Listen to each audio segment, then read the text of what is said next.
Narrator VO. From the cold, silent, and unforgiving vacuum of high orbit, the planet designated Griffon 4 presents itself not as a living world, but as a suppurating wound in the fabric of space. There is no celestial blue of tranquil oceans, for they have long since boiled away their evaporated waters, now part of the toxic upper atmosphere. There is no verdant green of living continents, for all life has been scoured and paved over.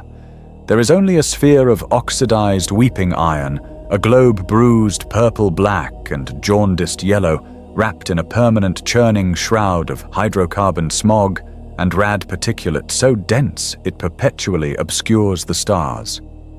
This is a forge world of the Imperium of man. A planet-sized engine, a holy altar of industry dedicated to a single, all-consuming purpose, the production of arms for the God Emperor's unending wars. The surface is an unbroken planet-spanning shell of plasteel-corroded rockcrete and pitted soot-stained adamantium. It is a palimpsest of industry, a civilization built in countless layers of accumulated filth, forgotten technologies, and relentless progress stretching back 10,000 years to the dawn of the Imperium. Canyons, artificial and terrifying in their scale, scar this metallic crust. They are not the gentle work of ancient rivers, but the violent troughs carved by industrial effluent rivers of molten slag that flow with the viscosity of lava and the ceaseless grinding traffic of land-crawling macro-transports, each the size of a city block. Within these manufactured chasms, the air is a toxic pressurized soup, a chemical fog that stings the eyes and coats the lungs. It is barely breathable by unaugmented lungs, a cocktail of phosphex residue metallic dust, and the exhaled waste of a billion machines. Puncturing the perpetual twilight of the smog layer are the hives. But these are not the needle-like spires of a standard imperial hive world. They are the manufactorum cathedrals, the holy temples of the machine god. Each is the size of a tectonic plate, a gothic nightmare of gargantuan smokestacks that claw at the stratosphere, belching columns of chemical fire and black oily smoke. They are crowned with crackling energy grids, vast lightning catchers that harness the planet's agitated ionosphere, discharging waste energy in silent, flickering auroras of diseased green and sickly yellow. This unnatural flickering light is the only day the lower levels ever know.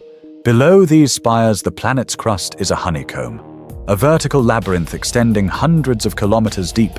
10,000 levels of foundries, forges, assembly lines, data conduits, and habitation blocks, where the very concept of a natural sun is a forgotten myth, a childlike fantasy, a potential heresy. This world does not sustain life. It is a crucible. It is a forge that consumes all burning flesh and bone and hope as incidental fuel for the greater glory of the machine god, the Omnissiah. Narrator VO Logos Entry 889.m41. System Griffon I4. Subject analysis of primary resource allocation and optimization. Asset class, the Griffon I4 labor populace. Initializing data purge of inefficient and archaic socio-linguistic constructs. The term civilian is hereby designated obsolete and void. This term implies a separation from conflict, a state of being, non-military. On a forge world, such a distinction is illogical, a flawed premise. All serve the war. The flesh component that stacks the shells, the metal component that fires them both, are cogs in the same great machine. The term civilian also implies abstract, unquantifiable variables, rights, personal freedoms, leisure, and self-determination. These are variables of chaos. They are statistical noise vectors for inefficiency and have been systematically purged from the equation of optimized, sanctified production. There are no civilians here. There are no individuals. The word I is a vanity permitted only as a functional identifier. The concept of family exists only as a tolerated biological imperative for unit replication in the non-regulated subterranean, Some function tolerated only for its low resource cost and high output. The concept of privacy is a structural inefficiency, a waste of habitable volume, a dark space where unmonitored thought and heresy can gestate. There is only the workforce, the labor populace, the constituent organics, the biological assets, the servants of the Omnissiah. Their existence is singular in its definition, programmed from inception to serve the cogs of the Imperium, to feed the unending holy hunger of the Imperial war machine. Every bolt casing, every fragment of shrapnel, every lasgun power pack, every adamantium plate for the Legio Titanicus is paid for. Not in the abstract concept of coin, but in the precisely calculated currency of their designated operational life cycles. They are a resource. They are renewable, yet utterly expendable. They are quantified in tables of biomass, caloric intake, and potential man-hours. Narrator VO. The governing principle of this planet factory is the divine logic, the absolute immutable and quantifiable truth of the cult mechanicus. The Omnissiah, the machine god, is not a matter of abstract faith, but a statement of empirical fact. He is the motive force that drives the colossal piston. He is the sacred contained fire in the heart of the plasma reactor. He is the cold, pure, and infallible logic streaming through the cogitator shrine. His priesthood, the tech priests of Holy Mars, are the absolute and unquestioned masters of this world. They are the anointed, the holy keepers of the sacred knowledge of operation and maintenance. They are beings who have, through blessed augmentation, transcended the profound weakness of their birth, flesh replacing the fallibility of meat and emotion with the glorious certainty of steel, brass, and sacred humming circuitry. Their original humanity is a vestigial memory, a biological flaw they have scourged away in their holy quest for logical perfection. To these metal-clad shepherds, the populace of flesh is a tool, a complex, messy, wet-wired, and often unreliable biomechanism. Their suffering, their fear, their exhaustion, their despair, these are unrecorded metrics. They are static in the data stream, meaningless noise to be filtered out by logic engines. The spiritual and physical well-being of the organic component is an irrelevant variable entirely subordinate to the prime directive production must continue. The only true sin, the only unforgivable transgression is inefficiency. The only damning heresy is the interruption of the great work. A jammed conveyor belt is a blasphemy against the motive force. A miscalibrated diagnostic tool is a betrayal of the machine spirit. A moment of unauthorized rest is a deep and profound spiritual insult to the machine god. The populace is taught this from the moment of activation. Their catechism is not the spoken word, but the whining, percussive rhythm of the assembly line. Their hymns are the seismic pounding detonations of the industrial hammers.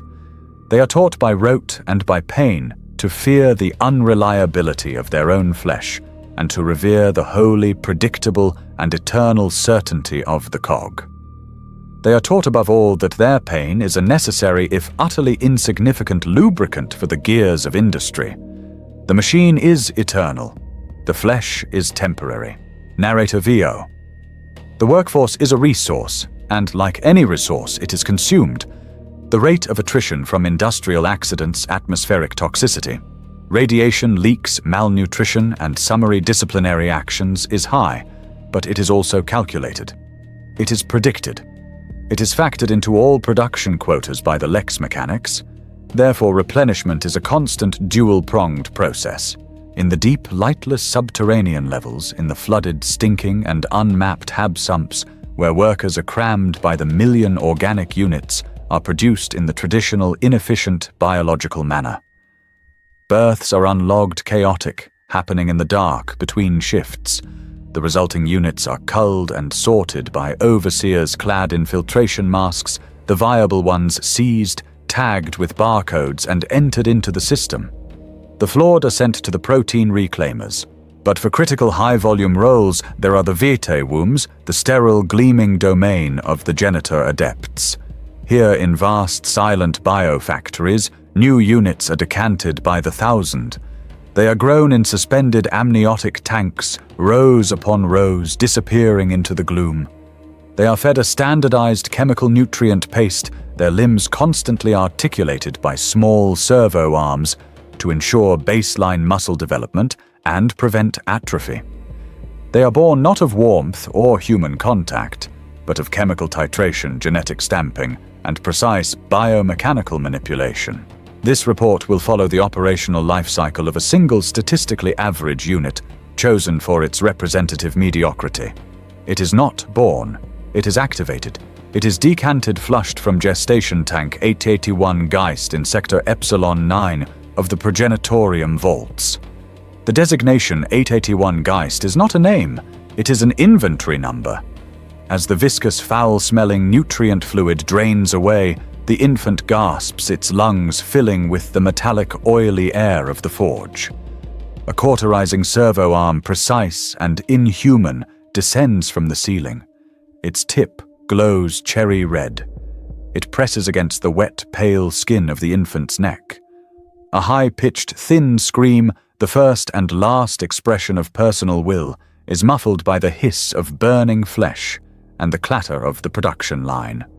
A symbol is branded there, the cog and skull of the Mechanicus, fused with the sigil of Manufactorum 32. Subject 881 Geist is now an asset. Its purpose is preordained. Its fate is absolute. Its operational life measured in cycles of toil, pain, and obedient servitude begins now. Narrator VO.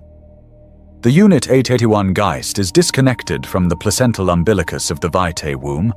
The warm, dark, synthetic broth that has comprised its entire 9-month reality drains away with a loud, sucking gurgle. Cold, pressurized air tasting of ozone rust and recycled sanitation chemicals hits its wet skin. The unit convulses. Its lungs, never before used, inflate with a spasm of pure, agonizing shock. It emits a sound, a high, thin, piercing wail. It is not a cry for comfort. There is no comfort here to cry for. It is a simple biological reflex. The sound of a new organic machine activating in a hostile environment. It is one of thousands. The decanting chamber is a cavern of steel and flickering, sickly green lumen strips. As far as the eye can see, rows upon rows of automated racks are emptying their contents. Thousands of pale, slick, identical infants are deposited onto a wide, slowly moving conveyor belt. They are undifferentiated, mewling biomass. They slide over one another, a pale, writhing carpet of new flesh. A multi-limbed servo arm, its chrome stained with industrial fluids, moves with precise, inhuman speed above the belt. This is the harvesting mechanism. It pauses above 881 Geist, its optical lenses glowing a soft, analytical red. It registers the unit's vital signs, its weight, its baseline biological integrity. Satisfied, it extends a smaller appendage, the branding tool, its tip already glowing with thermal energy from its last application.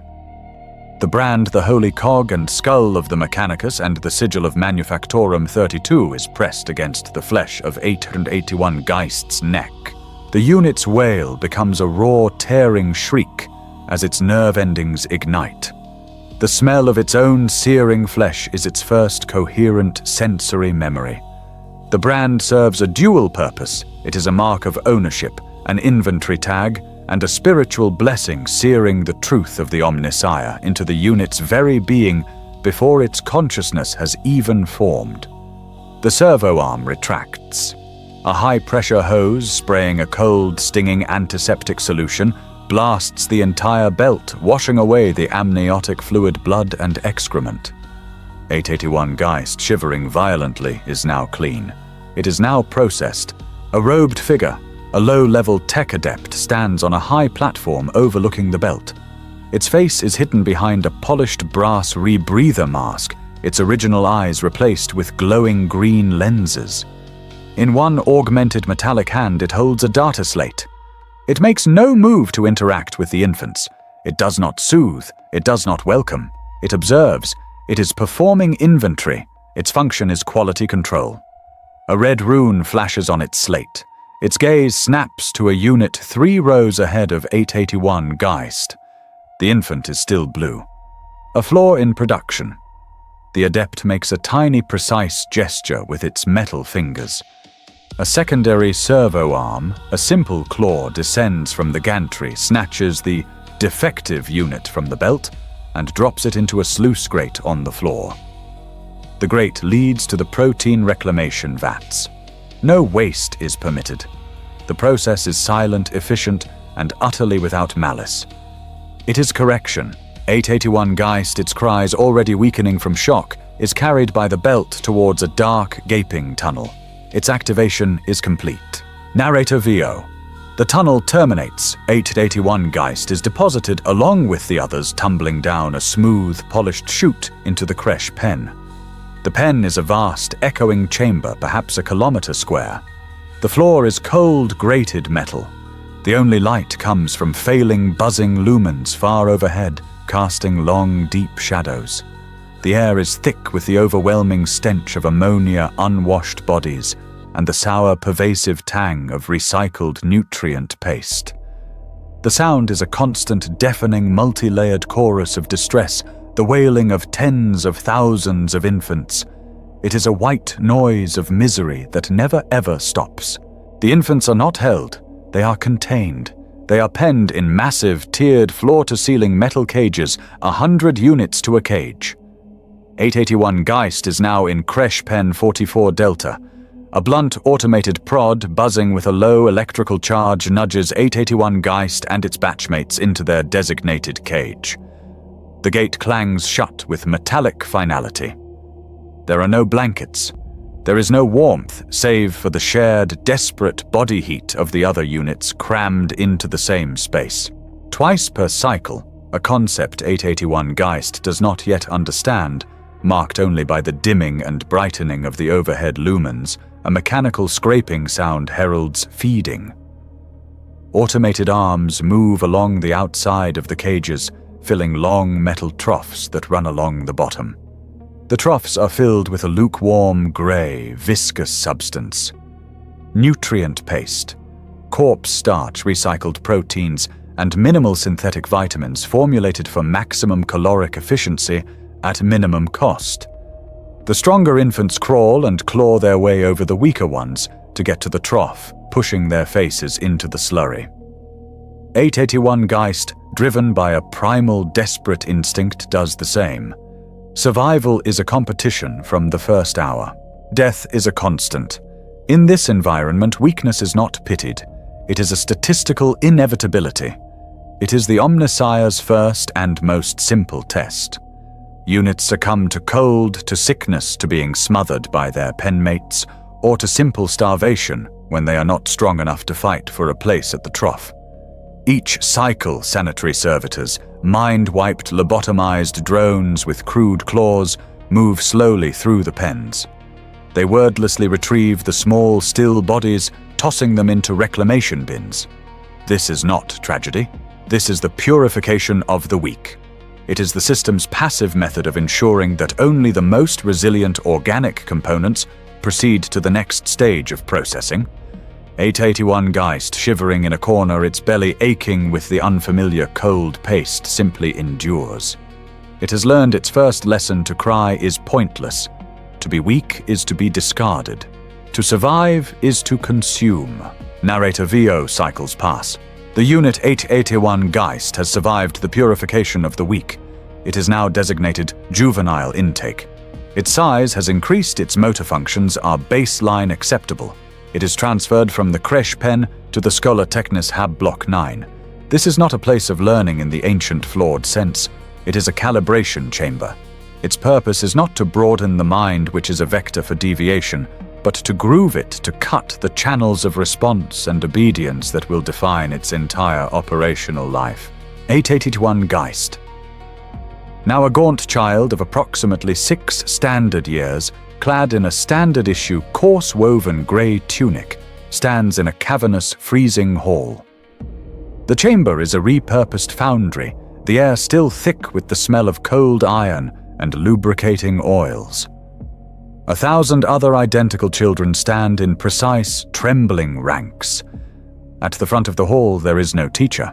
There is only a massive, ornate vox grill shaped like the holy serrated skull of the Mechanicus.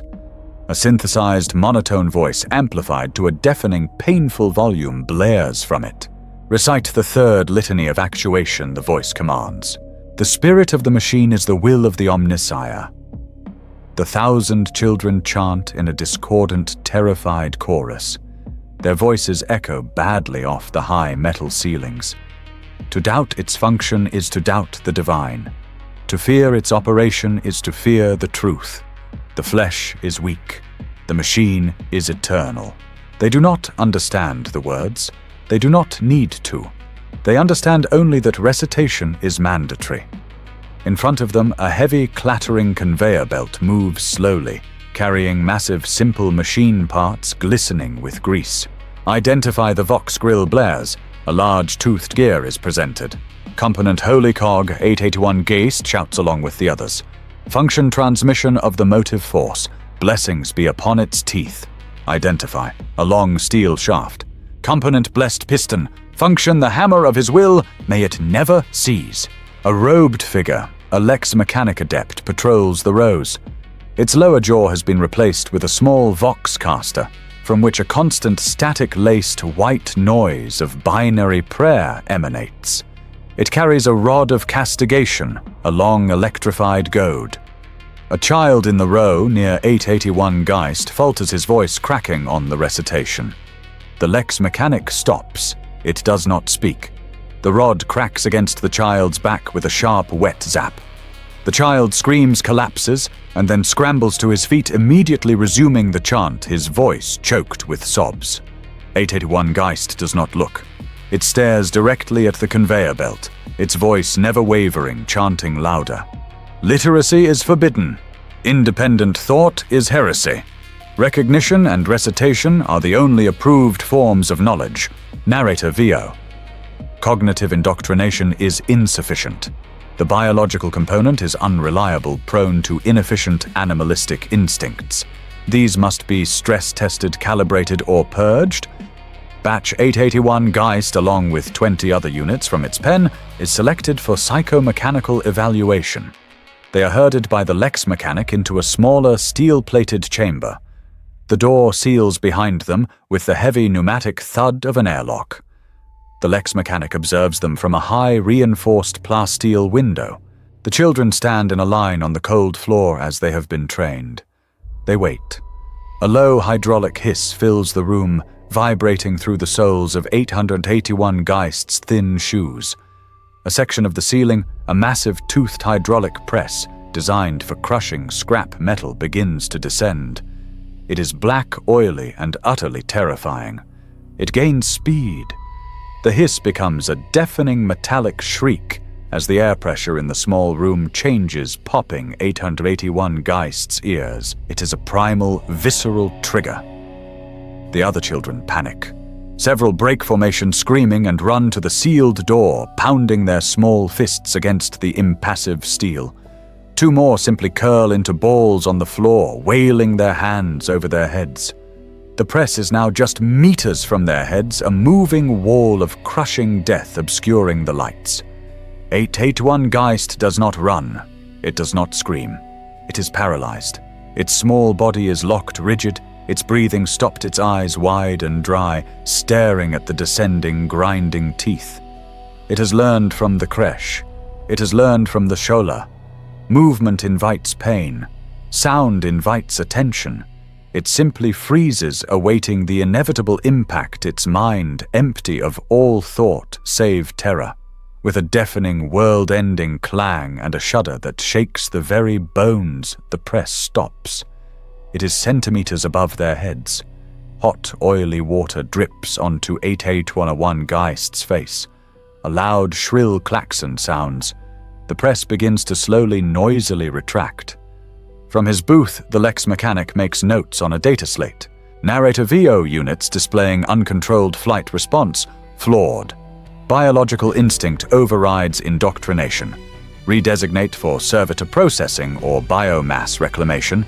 Units displaying catatonic freeze response acceptable. The will has been successfully subsumed by the inevitable. The flesh understands its powerlessness before the great machine. 8081 Geist, trembling violently but still standing, is marked pass. The door hisses open. The flawed, sobbing units are dragged away by sanitary servitors. 881 Geist and the other acceptable units are marched back to their hab block. Narrator VO. The concept of waste is the primary vector of all heresy. All resources are sacred. All allocation is precise. To disrupt allocation is to defy the Omnissiah's calculated plan. This lesson must be inscribed not in data, but in flesh. The scene is the refectory. The same echoing cavernous hall now filled with the clatter of 10,000 metal trays and the sound of slurping. 881 Geist sits at a long steel bench, its movements mechanical, its focus entirely on consuming its allotted portion of grey nutrient paste before the cycle bell rings. A sudden commotion. A child gaunt and desperate from a different batch has managed to grab a second ration bar from the automated dispenser line. The child is trying to hide it in its tunic, its eyes wide with a mix of triumph and terror. The reaction is instantaneous. It is not an overseer that reacts, but something worse. From the high gantries that crisscross the ceiling, a figure drops landing with a jarring hydraulic thud that silences the entire hall. It is a Skitarii, a towering red-robed warrior of the machine god, its legs replaced with powerful three-toed bionic stilts, its face a blank brass mask of optical lenses. It is a holy angel of death, and it has seen the transgression. The Skitarii does not speak. It simply stalks forward, its metal feet clanging on the deck. The child freezes, clutching the stolen paste. The Skitarii extends one of its three articulated bionic arms, a pincer-like claw. It seizes the child's arm, the one that stole the food. The child lets out a single terrified gasp. The Skitarii's optical lenses flare a sudden bright red. With a wet mechanical crunch, the pincer closes, severing the child's hand at the wrist.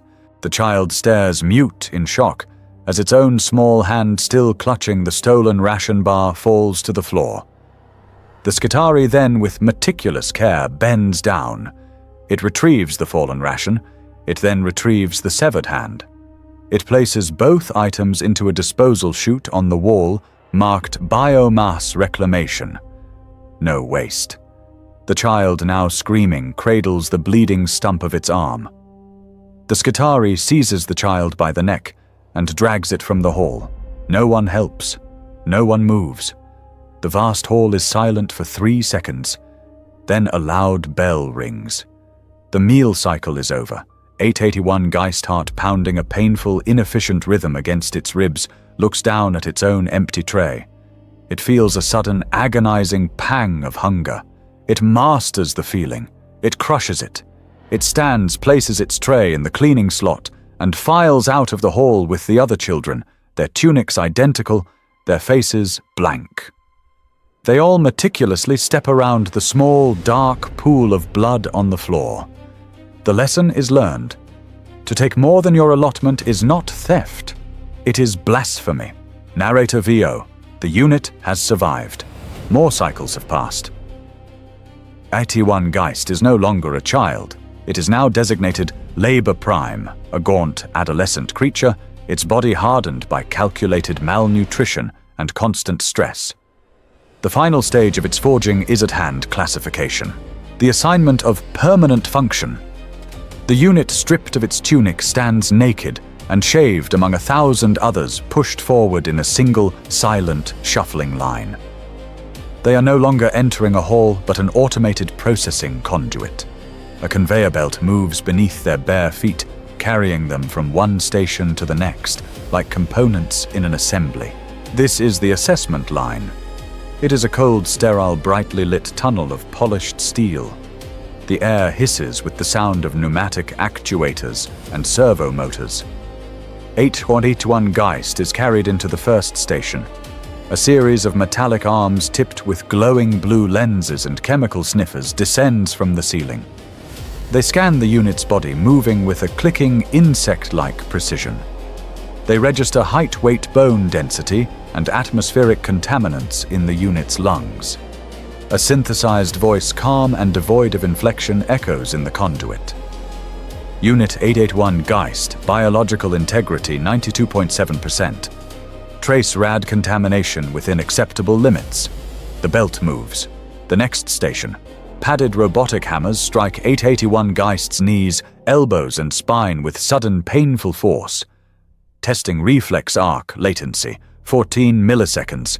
Acceptable. A fine, sharp needle darts from the wall, injects a mild neurotoxin into the unit's shoulder and retracts. 881 Geist's body convulses in a brief, agonizing spasm.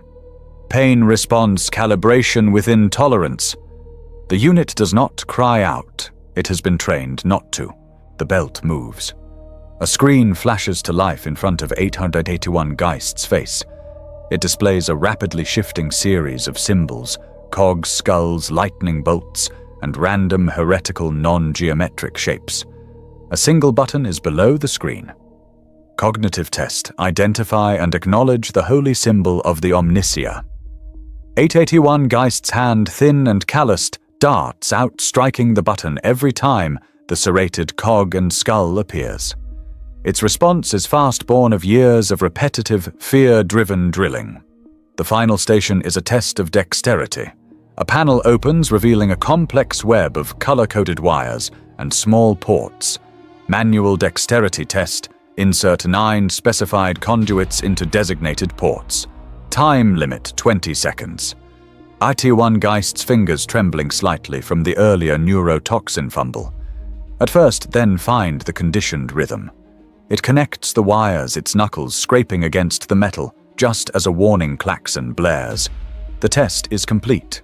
Narrator VO. The conveyor belt terminates. 881 Geist is pushed onto a small circular metal platform. The platform rises, lifting the unit out of the processing line and into a vast, dark chamber, lit only by the green, flickering glow of data screens.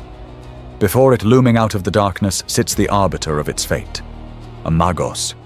It is a mountain of crimson robes and metal, a being that has long since shed the pretense of a human form. It is suspended from the ceiling by a nest of thick, writhing power cables and spider-like bionic legs.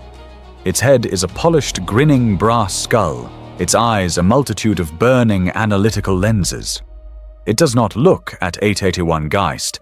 It stares intently at a column of data, 881 Geist's data projected in the air before it.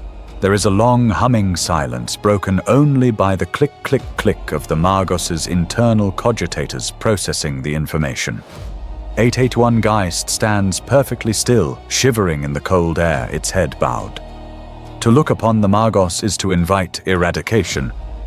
Then a voice, ancient, synthesized, and crackling with the static of pure authority, fills the chamber.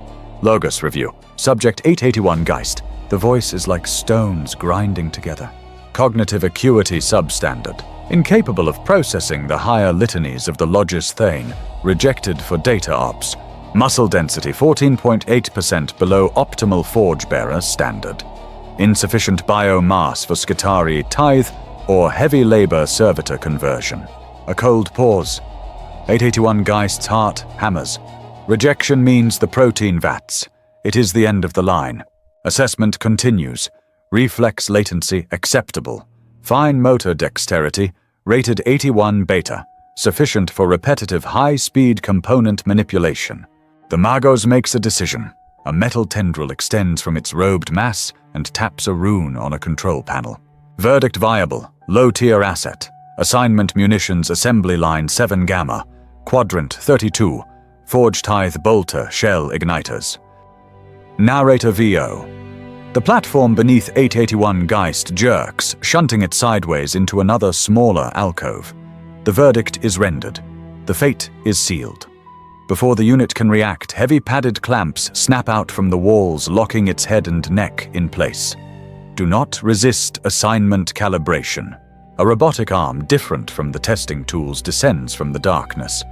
This one is heavy brutal and ends in a branding iron superheated to a white-hot blue. The brand is not the large cog and skull of Manufactorum 32, which is already seared into the skin of 881 Geist's neck from its activation day. This is a new sigil. It is small, precise, and angular. It is the symbol of Quadrant 32, Sector 7 Gamma. The brand is pressed against the unit's neck directly below the first one. 81 Geist's body arches against the clamps as the searing, blinding pain obliterates all thought. The smell of its own flesh burning for the second time fills its nostrils. It is a new layer of ownership. The first brand declared it property. This second brand declares its purpose. The clamps retract. 881 Geist stumbles its neck, smoking its eyes watering. The forging is complete. The component has been fabricated, tested, classified, and labeled. A heavy steel door, which 881 Geist had not seen, grinds open in front of it. It reveals a dark, descending passageway, and from its depths comes a new sound, the distant, rhythmic, thunderous roar of the Manufactorum floor. The sound of its new life. A new, harsher klaxon sounds. Proceed to assigned quadrant. The cycle waits for no component. 881 Geist, clutching its newly branded neck, steps forward into the darkness. Narrator VO. The door of the classification chamber slides shut behind 881 Geist, a sound of absolute finality. The unit is in a low, dark, vibrating corridor. The distant, thunderous roar is now much closer. An electrified prod wielded by a faceless overseer in a heavy quilted flak vest zaps the unit's back. Move component, transport 11 Delta. 881 Geist is forced into a shuffling line of other newly classified units, all bearing the same fresh weeping brand on their necks. They are marched onto a vast subterranean platform crowded with thousands of other silent workers. The air is thick with the smell of unwashed bodies, stale sweat, and ozone. A rumbling sound. A train, a brutalist-designed, rust-pitted windowless metal box, shrieks to a halt on magnetic rails. Bulk personnel carrier 11 Delta. Pneumatic doors hiss open, revealing an interior that is not designed for comfort, but for maximum capacity. It is a hollow, filthy box. Load, the overseer bellows. And 81 Geist is shoved forward in the surge. There are no seats. The units are crammed in shoulder to shoulder, chest to back, until the interior is a solid, compressed mass of human flesh. There is no room to fall, no room to breathe deeply. 881 Geist is pressed against the cold, vibrating metal wall, its face inches from the back of another unit's head. The doors seal with a heavy pneumatic thump, plunging them into absolute, suffocating darkness. Then a lurch of acceleration that slams the packed bodies against each other. The transport moves. It rattles, it shakes, it screams through the deep, unmapped bowels of the Forge world. For what feels like an eternity, 881 Geist stands in the dark, breathing the hot, recycled air, its legs trembling. The journey is miles long, a disorienting high-speed plunge into the heart of the machine. The only sensation is the vibration of the floor, the smell of the flesh packed around it, and the high-pitched metallic scream of the rails. There is no sound from the passengers. They have been trained to conserve the energy, even to speak. Narrator VO. The transport stops with a jolt that sends a wave of compressed bodies rippling through the car. A piercing, deafening klaxon sounds. The doors grind open. 881 Geist is not met with a platform, but with a wall of pure physical sensation. It is an assault. First, the sound. A seismic foundational roar that is not heard but felt in the bones, in the teeth. It is the sound of 1,000 industrial hammers pounding in unison, the shriek of atmosphere-sized ventilation fans, the percussive rhythmic booming of a war being waged against raw matter. Then the heat. A dry, scorching blast as if standing at the open mouth of a blast furnace. It sears the lungs, instantly drying the unit's eyes and throat. And the smell. a chemical fog of vaporized lubricants burning promethium ozone and the sharp acidic tang of superheated copper. 881 Geist stumbles out onto the floor of Manufactorum 32, and for the first time it understands scale. The ceiling is lost in darkness kilometers overhead, a distant constellation of flickering, failing lumens. The machines are not machines. They are Gothic cathedrals of iron and brass. They are moving mountains pistons the size of habitation blocks, decorated with grinning house-sized skulls of steel, pounding down with seismic force.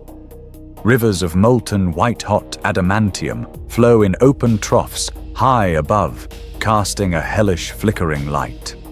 881 Geist is an insect, a single insignificant microbe in the guts of a metal god. A hand hard and calloused seizes 881 Geist's newly branded neck. Sector 7 Gamma, you are late. It is an overseer, its face a mass of scar tissue and cheap flickering augmetics. It doesn't wait for a reply. It drags 881 Geist through the infernal landscape past grinding gears the size of houses under conduits, weeping oily black fluid. They arrive at the station. It is a comparatively small part of the whole, a relentless high-speed assembly line, gleaming under a harsh, focused lumen strip. Assembly Line 7 Gamma, the overseer screams over the din. Bolter shell igniters. He shoves 881 Geist into position. Do not deviate. Narrator VO. 81 Geist stands at the station. It is a blur of motion. A polished segmented belt moves from left to right, carrying a river of gleaming fist-sized brass-colored bolter shell casings. To the unit's right, a hopper constantly dispenses small copper-colored objects, the igniter caps. The task is simple. The task is impossible. Pick up an igniter, insert it into the casing as it passes, click it into place.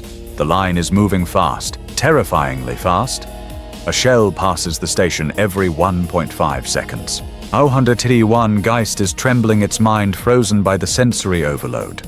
The overseer who brought it here is gone, replaced by the shift supervisor, an older skeletal worker whose entire left arm from the shoulder down has been replaced with a crude, piston-driven bionic.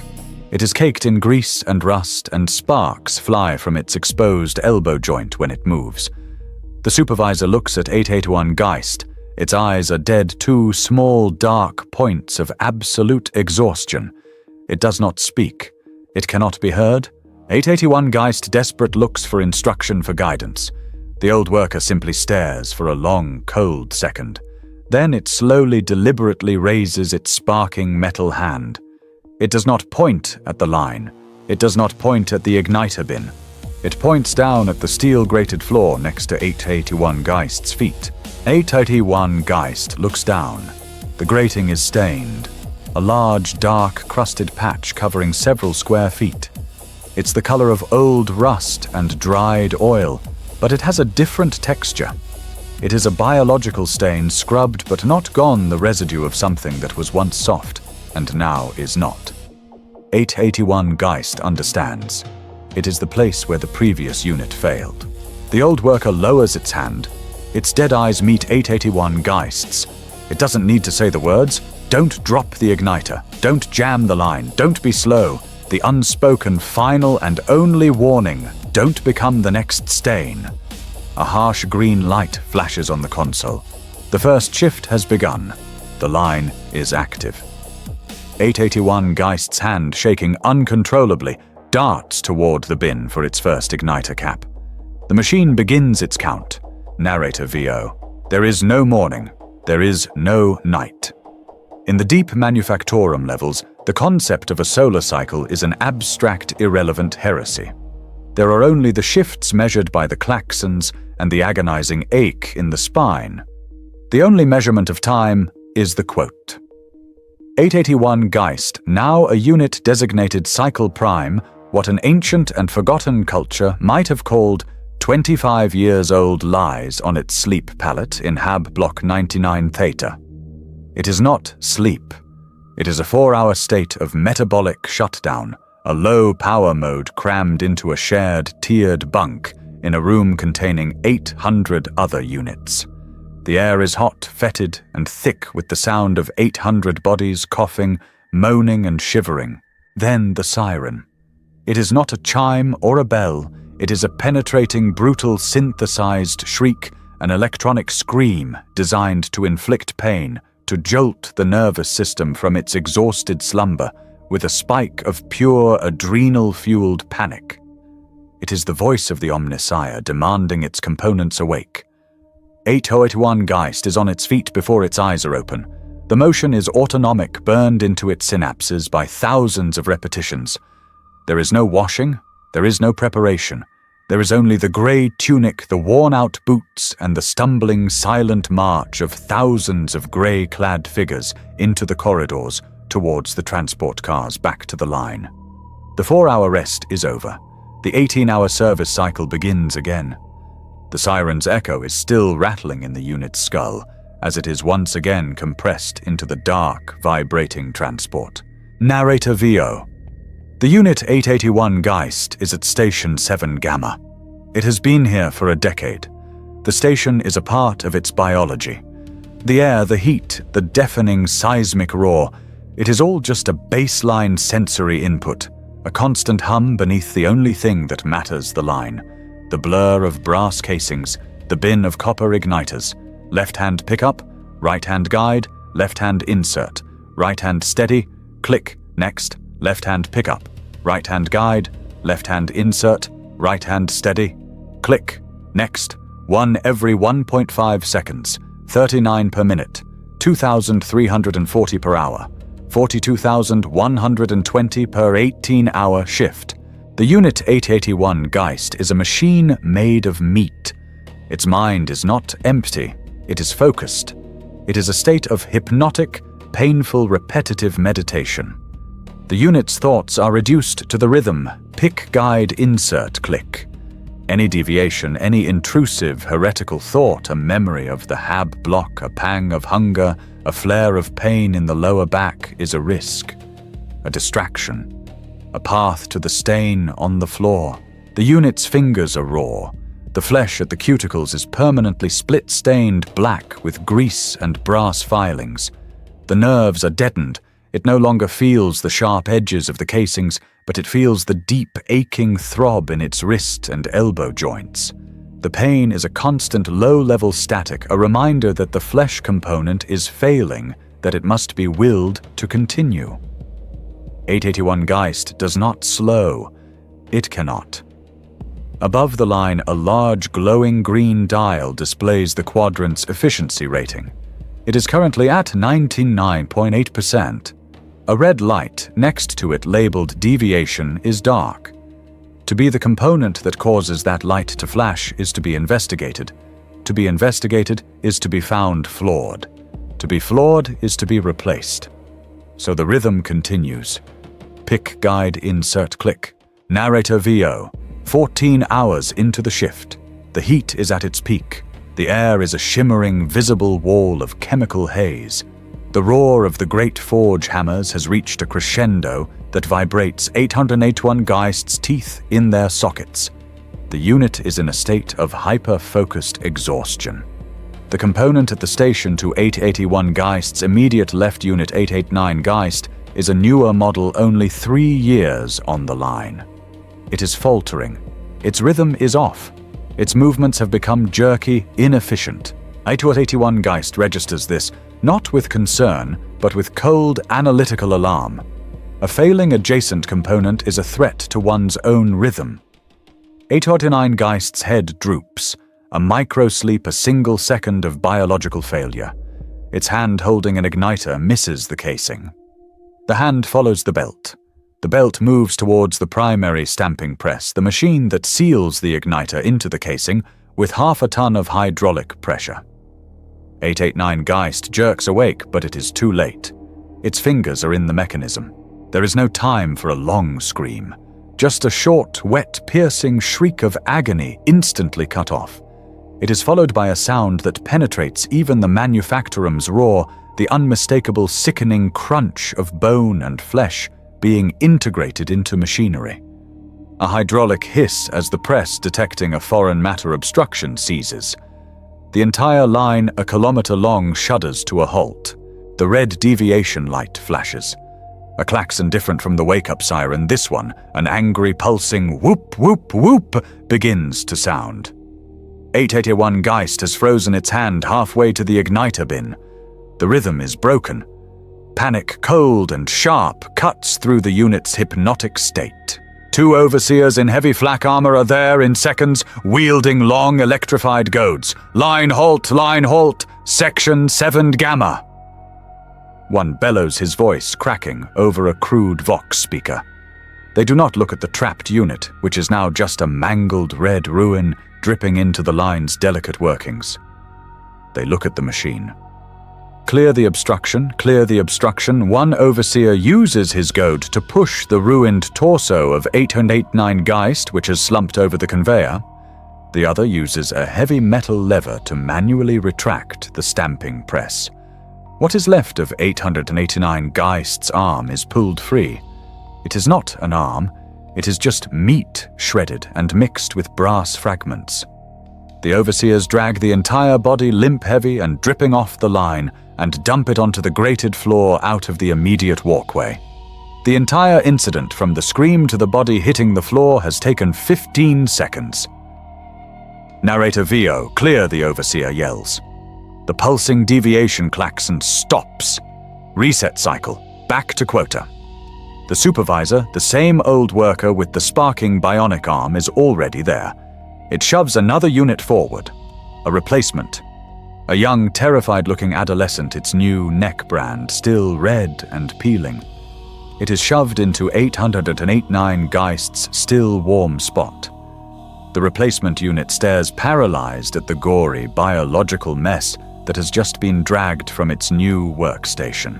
The supervisor activates its crude bionic. The sparking metal claw seizes the new unit's head and slams it hard against the side of the machine. Work, the old worker's voice rasps a sound like dry leaves and metal filings. A green light on the console flashes. The line lurches and then resumes its impossible relentless speed. 881 Geist does not look at the new worker. 881 Geist does not look at the red-black puddle spreading from the discarded body, which will be collected by sanitary servitors at the end of the shift. To look is to deviate. To deviate is to fail. 881 Geist's eyes are already locked back on the line. The brief, cold spike of panic is purged. The rhythm is reacquired. Pick guide insert click. The new worker to its left is sobbing, its movements clumsy, fumbling the first few casings. It will learn, or it will be the next stain. It does not matter. The line moves. 8 more hours pass. The roar, the heat, the pain. It all merges into a single grey continuum, broken only by the click of the igniter sealing home. Finally, the shift-end siren blares a long, mournful bass thrum that vibrates the floor. The line slows and stops. 881 Geist's arms fall to its sides. They are numb, tingling with the phantom sensation of the work. The unit is coated in sweat grime and fine brass dust. It turns a grey automaton and shuffles with the silent, exhausted thousands back towards the transport, back to the hot, dark, suffocating room for its 4 hours of metabolic shutdown. The quota has been met. The machine is satisfied. For now.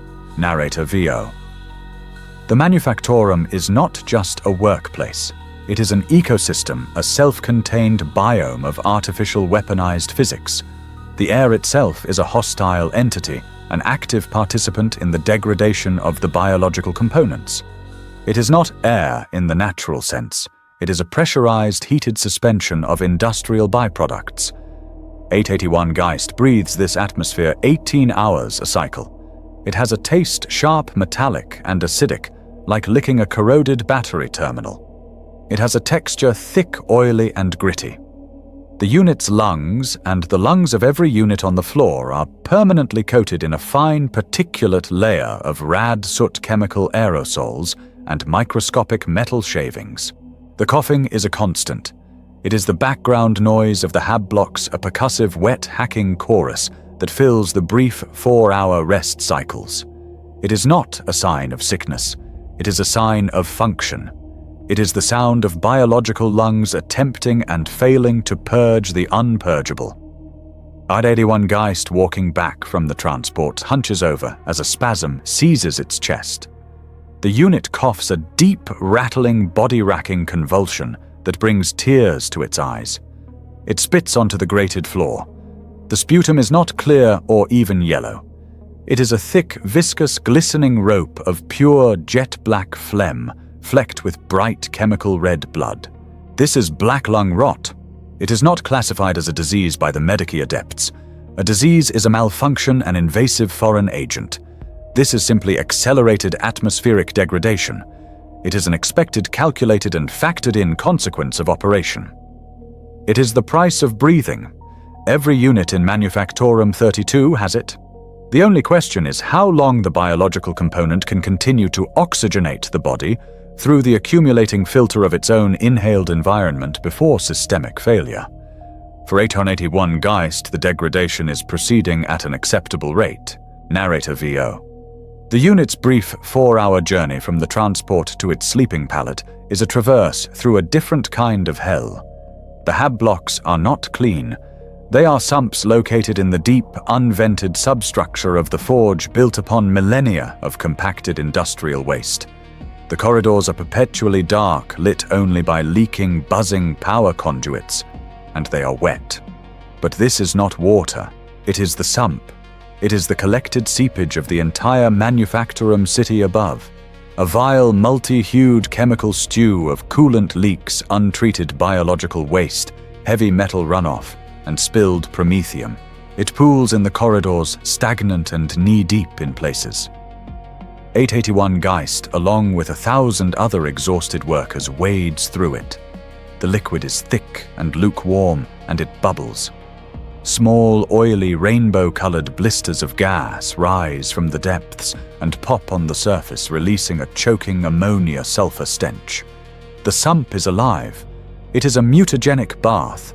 It seeps into the workers' boots, into the cuts on their legs, into the very pores of their skin. 881 Geist's own body is a testament to its environment. The unit's skin, where not covered by the tunic, is pale and slick with a permanent chemical sheen. But it is the other units that draw the eye. Mutation is not a possibility, it is a statistical certainty. A worker shuffling past 881 Geist in the sump has a hand with 2 extra fused fingers. Another unit in the feeding line has a weeping, tumorous growth on the side of its neck, pulsing slightly, with its own unnatural rhythm. These minor deviations are common, overlooked, as long as the unit can still perform its function.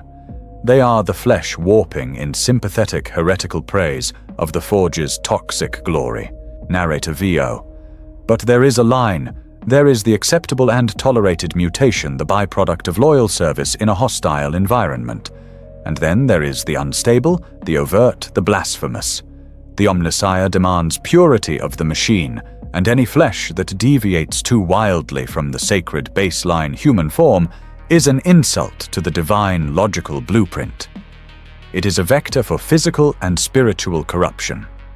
Fear is the tool of enforcement. As 881 Geist reaches its hab block entrance, a sudden blinding white searchlight cuts through the gloom.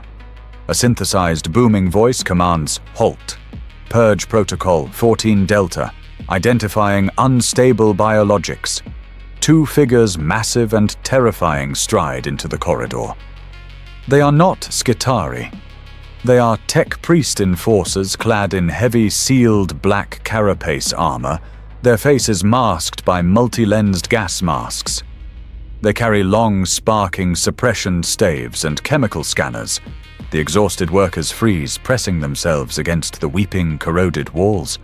The enforcers' scanners sweep over the crowd, emitting a clicking, analytical sound.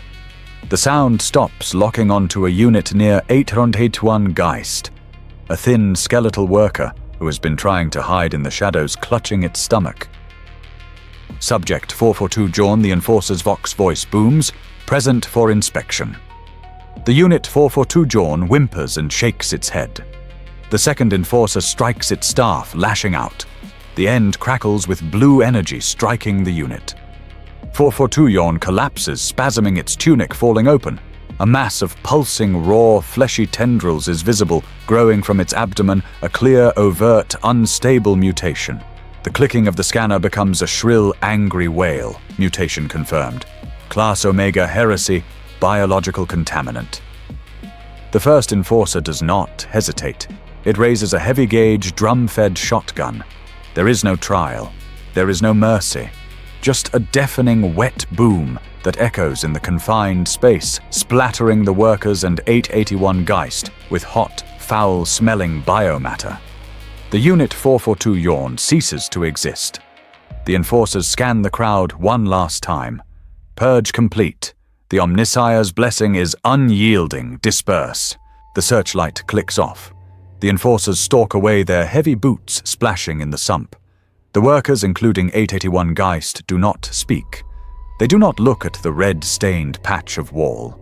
They wipe the biological spray from their faces and shuffle perhaps a little faster into their hab block. They have been reminded of the ultimate truth. Their flesh is weak, it is prone to corruption, and it will be purged without a moment's thought, the instant it becomes inefficient or impure. Fear is a more effective motivator than any nutrient paste. Narrator VO. The system of the Forge world is not one of simple oppression. That would be inefficient, lacking nuance. It is a finely calibrated, multi-layered hierarchy of suffering, a rigid caste system where every unit is made acutely aware of the strata below it. This is a crucial function of control.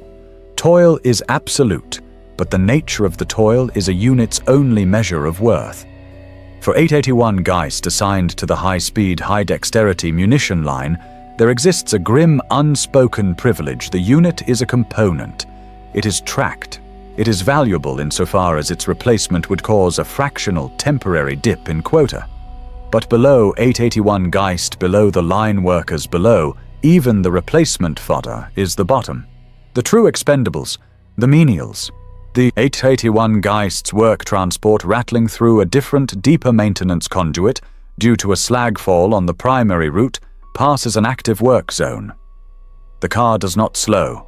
Through the grime-caked slats, 881 Geist observes them. They are working in the open, in a chamber, where a massive cathedral-sized plasma conduit has ruptured, leaking a glowing pale blue coolant. The air shimmers with invisible lethal radiation. The menials are clad in nothing but their usual tattered grey rags. Their task is to clean the spill. They are dredging the glowing viscous sludge with buckets and scrubbing the conduit's massive superheated casing with rags wrapped around poles. They are the flawed. The units deemed too dull-witted for the Schola Technis, too physically weak for servitor conversion. They are the rejects of the classification line. They are not components. They are consumable tools. 881 Geist watches one menial stumble its rag-wrapped boot, slipping on the slick floor. The unit falls, its unprotected hand plunging into a puddle of the glowing effluent. There is no scream. The unit's flesh simply instantly dissolves, the hand vanishing in a puff of acidic steam. The menial stares dumbly at the sizzling stump of its wrist for a long, silent second, before its overseer, a brutal, whip-wielding taskmaster, strikes it across the back, roaring for it to get up. The unit, leaking fluid, stumbles back to its feet and tries to pick up its bucket with its remaining hand. They are disposable. Their life cycle is measured not in cycles, but in hours. 881 Geist looks away from the slat, back into the darkness of the transport car. The unit feels a cold, logical, and deeply conditioned emotion, not pity, but a detached gratitude for its own classification. Its own suffering is superior. Narrator VO. But if the menials are the flesh that is beneath value, there is another class that is beyond it. The servitors. They are the ultimate expression of the Mechanicus's core belief. The flesh is weak and must be mastered. They are the walking dead, the biological platforms for pure programmed function. On the manufactorum floor, 881 Geist sees them constantly. They are giants, hulking grotesque parodies of the human form, their bodies swollen with vat-grown muscle, and crude hydraulic pistons. Their brains have been scoured, lobotomized, their higher functions replaced with a simple, obedient cogitator wafer. They are the ghosts in the machine. A heavy-lift servitor designated Loader Prax 9 is at work near Line 7 Gamma. Its task is to lift 1,000-kilogram crates of brass shell casings onto the primary feed hopper. Its original human face is gone, replaced with a blank, pitted steel plate inset with a single glowing red optic. Its arms are no longer arms, but articulated multi-jointed lifting cranes powered by hissing, leaking hydraulics. It moves with a jerky, unnatural, yet immensely powerful grace. It lifts, it turns, it deposits, it returns. It does this without pause, without variation, without exhaustion. Its flesh visible beneath the machinery is pale, scarred, and stapled to the metal chassis. 881 Geist, in a stolen 1-second glance between click insert cycles, watches it. The line workers are trained to fear the servitor. They are what happens to flawed units, to heretics, to those who fail the classification tests. They are the ultimate punishment, the loss of self, a fate worse than the reclamation vat. But as 881 Geist looks at Loader Prax 9, its bionic arm sparking as it lifts another ton, the unit 881 Geist feels a sudden cold and utterly blasphemous sensation. It is not fear, it is envy. The servitor feels no pain in its aching spine. It feels no terror when the line jams. It feels no crushing 18-hour exhaustion. It does not fear the enforcers. It does not dread the shriek of the morning siren. It has been liberated from the weaknesses of the flesh. It is in its own horrific way perfect. It is a pure tool. 881 Geist quickly purges the thought. Such a reflection is inefficient. It is heresy. The unit's gaze snaps back to the line. Pick guide insert click. Narrator VO. And then there are the gods, the masters of the forge, the arbiters of all pain, all toil, all existence, the tech priests. They are not supervisors. They are not managers. They are the living, breathing metal and flesh avatars of the Omnissiah. Their presence is a holy and terrifying event. A new sound cuts through the manufactorum's roar. It is not a klaxon or a siren. It is a high-pitched, multitonal chant of pure, synthesized binary prayer. It is the sound of a holy presence approaching. The Megos. The Megos is on the floor. Bow the shift supervisor rasps its voice for the first time, laced with something that sounds like pure religious terror. Instantly, every worker on line 7 Gamma, including 881 Geist, drops. They do not kneel. They perform the full prostration of the cog.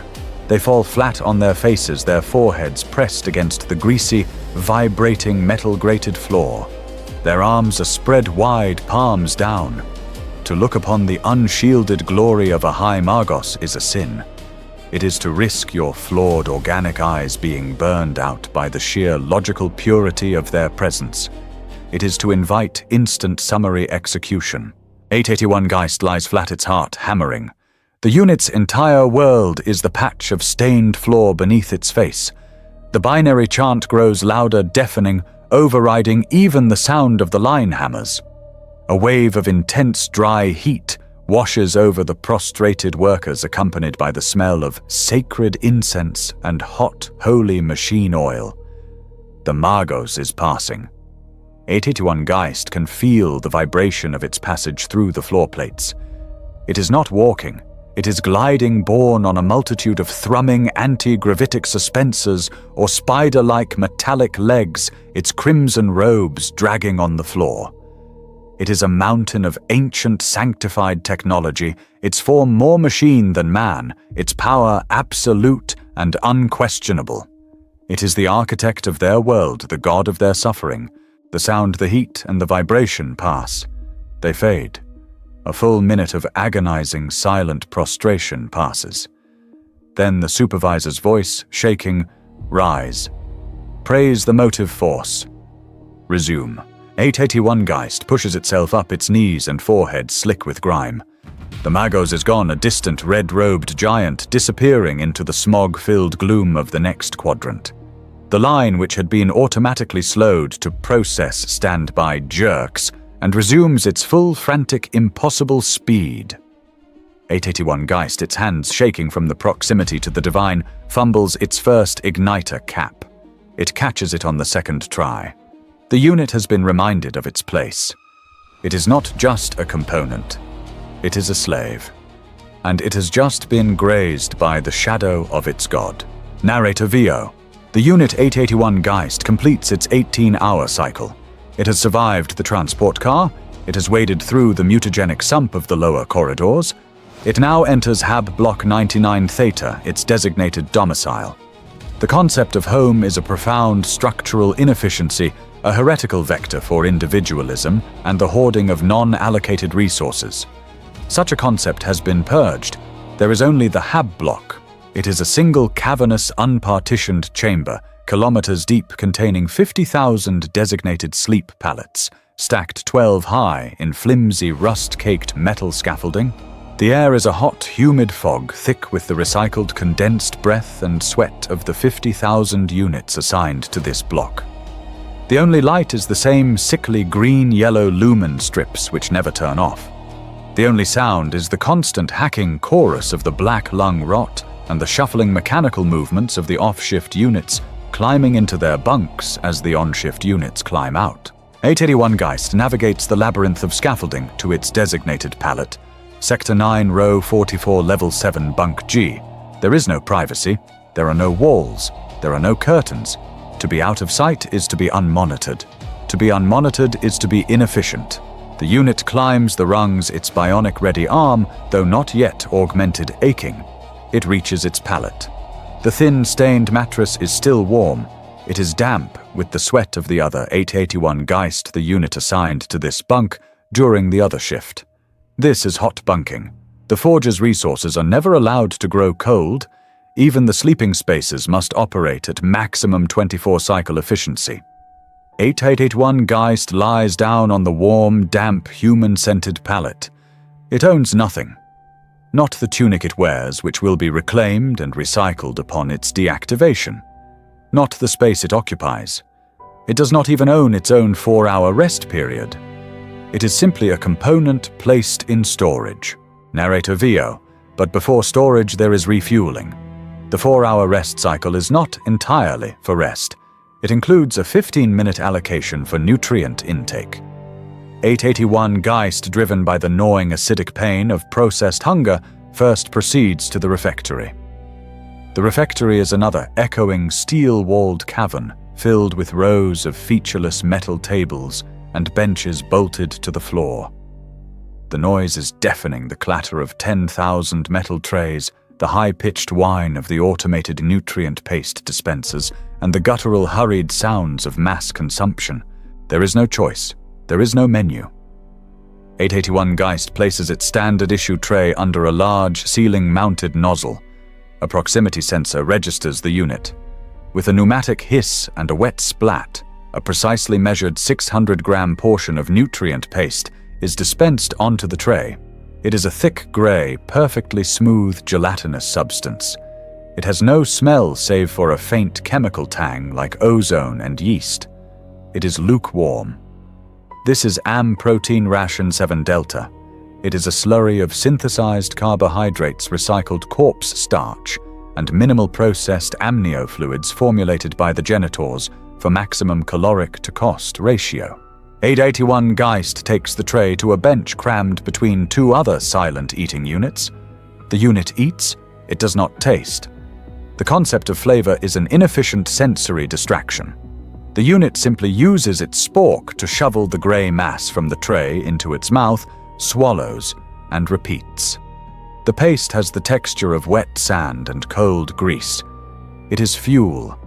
It fills the stomach, silences the ache, and provides the necessary energy for the next 18-hour cycle. 881 Geist finishes its portion in under 3 minutes. It slides its tray into the automated reclamation slot, where it is pressure washed and restacked. The intake process is complete. Narrator VO. There is no leisure time. There is no free will. There is only allocated non-service time, and every moment of it is structured. The final 30 minutes of the rest cycle before the units are permitted to enter their sleep pallets is designated for spiritual calibration. It is mandatory recreation. It is prayer. 881 Geist files from the refectory into the hall of the Blessed Cog. It is a vast, unadorned space dominated at one end by a towering 40-meter-tall iron and brass icon of the Holy Cog and Skull. An engine-seer adept, its lower body, a nest of clattering metallic legs, stands on a high pulpit. Its voice, a monotone synthesized drone, booms from vox casters. You are the flesh. The flesh is weak. You will fail. The machine is eternal. The machine is strong. It will endure 881 Geist chants in unison with 10,000 other exhausted monotone voices. The words are automatic, requiring no thought. What is the litany of the piston the engine-seer commands? A fitting of brass, a seal of adamantium, a conduit of holy promethium. The crowd drones. May its strike be true. May its cycle be unending. May it never cease. What is the prayer of the production line? Praise be to the motive force which moves the belt.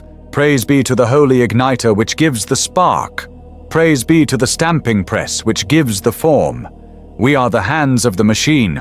We are the servants of the quota. We live to serve. We die to serve. This is their recreation. This is their culture. It is a 30-minute standing room-only reinforcement of their absolute subjugation.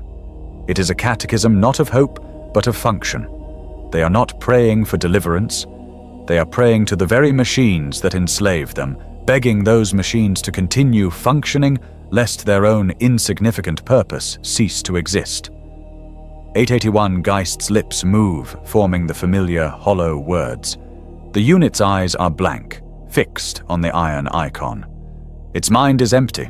The spiritual calibration is complete. The klaxon sounds. The unit is now permitted its 3 hours and 15 minutes of metabolic shutdown. Narrator VO. The Unit 881 Geist is now designated Cycle Veteran. Decades of service have been ground into its biology. The unit is gaunt, the skin stretched tight over bone, the eyes sunk deep, protected by a permanent ingrained layer of grime. The black lung rot is a permanent resident in its chest. But the greatest enemy is not the environment. It is fatigue. A deeper cellular level exhaustion, a cumulative degradation of the organic component. The rhythm, pick, guide, insert, click, is harder to maintain. The 1.5-second interval feels shorter than it did 20 years ago. The flesh is failing. It happens in the 16th hour of a double cycle. The forge has demanded a production surge. The line speed has been increased by 4%. The margin for error is now 0. 881 Geist's hands are a blur. Pick, guide, insert, click. The unit's focus is absolute, a pinpoint of light in a universe of roaring, aching exhaustion. A droplet of sweat, oily and black with soot, falls from its brow. It lands in its eye. The Unit 881 Geist blinks. A single involuntary biological reflex. It is a 0.2-second deviation. But the machine is faster. In that instant, its left hand guiding the igniter cap is a millimeter out of alignment. The casing moving at its accelerated speed does not accept the cap. It jams. The hand is still in the mechanism when the automated alignment piston, a secondary tool designed to tap the casing into place, fires. It is not the crushing final press. It is a smaller, faster, brutal hammer of steel. It strikes 881 Geist's forearm. There is no wet crunch. There is just a sharp, dry, echoing crack, like a dead tree branch snapping. It is the sound of both the radius and the ulna shattering instantly. The pain is a white, blinding explosion. It is a physical, logical impossibility. Odd 81 Geist screams a raw animal sound of pure agony, but the sound is devoured by the factory's roar. The unit stumbles back, clutching the ruined, dangling limb. The arm is a broken, useless thing, the hand already turning a dark, bruised purple, the shattered bone protruding from the grey skin. The line detecting the jam flashes its red deviation light. 881 Geist has failed. The unit has become the obstruction. Narrator VO. An overseer is on 881 Geist. In a second, its electrified goad sparking. Component failure. Component failure line obstruction. It does not ask about the injury.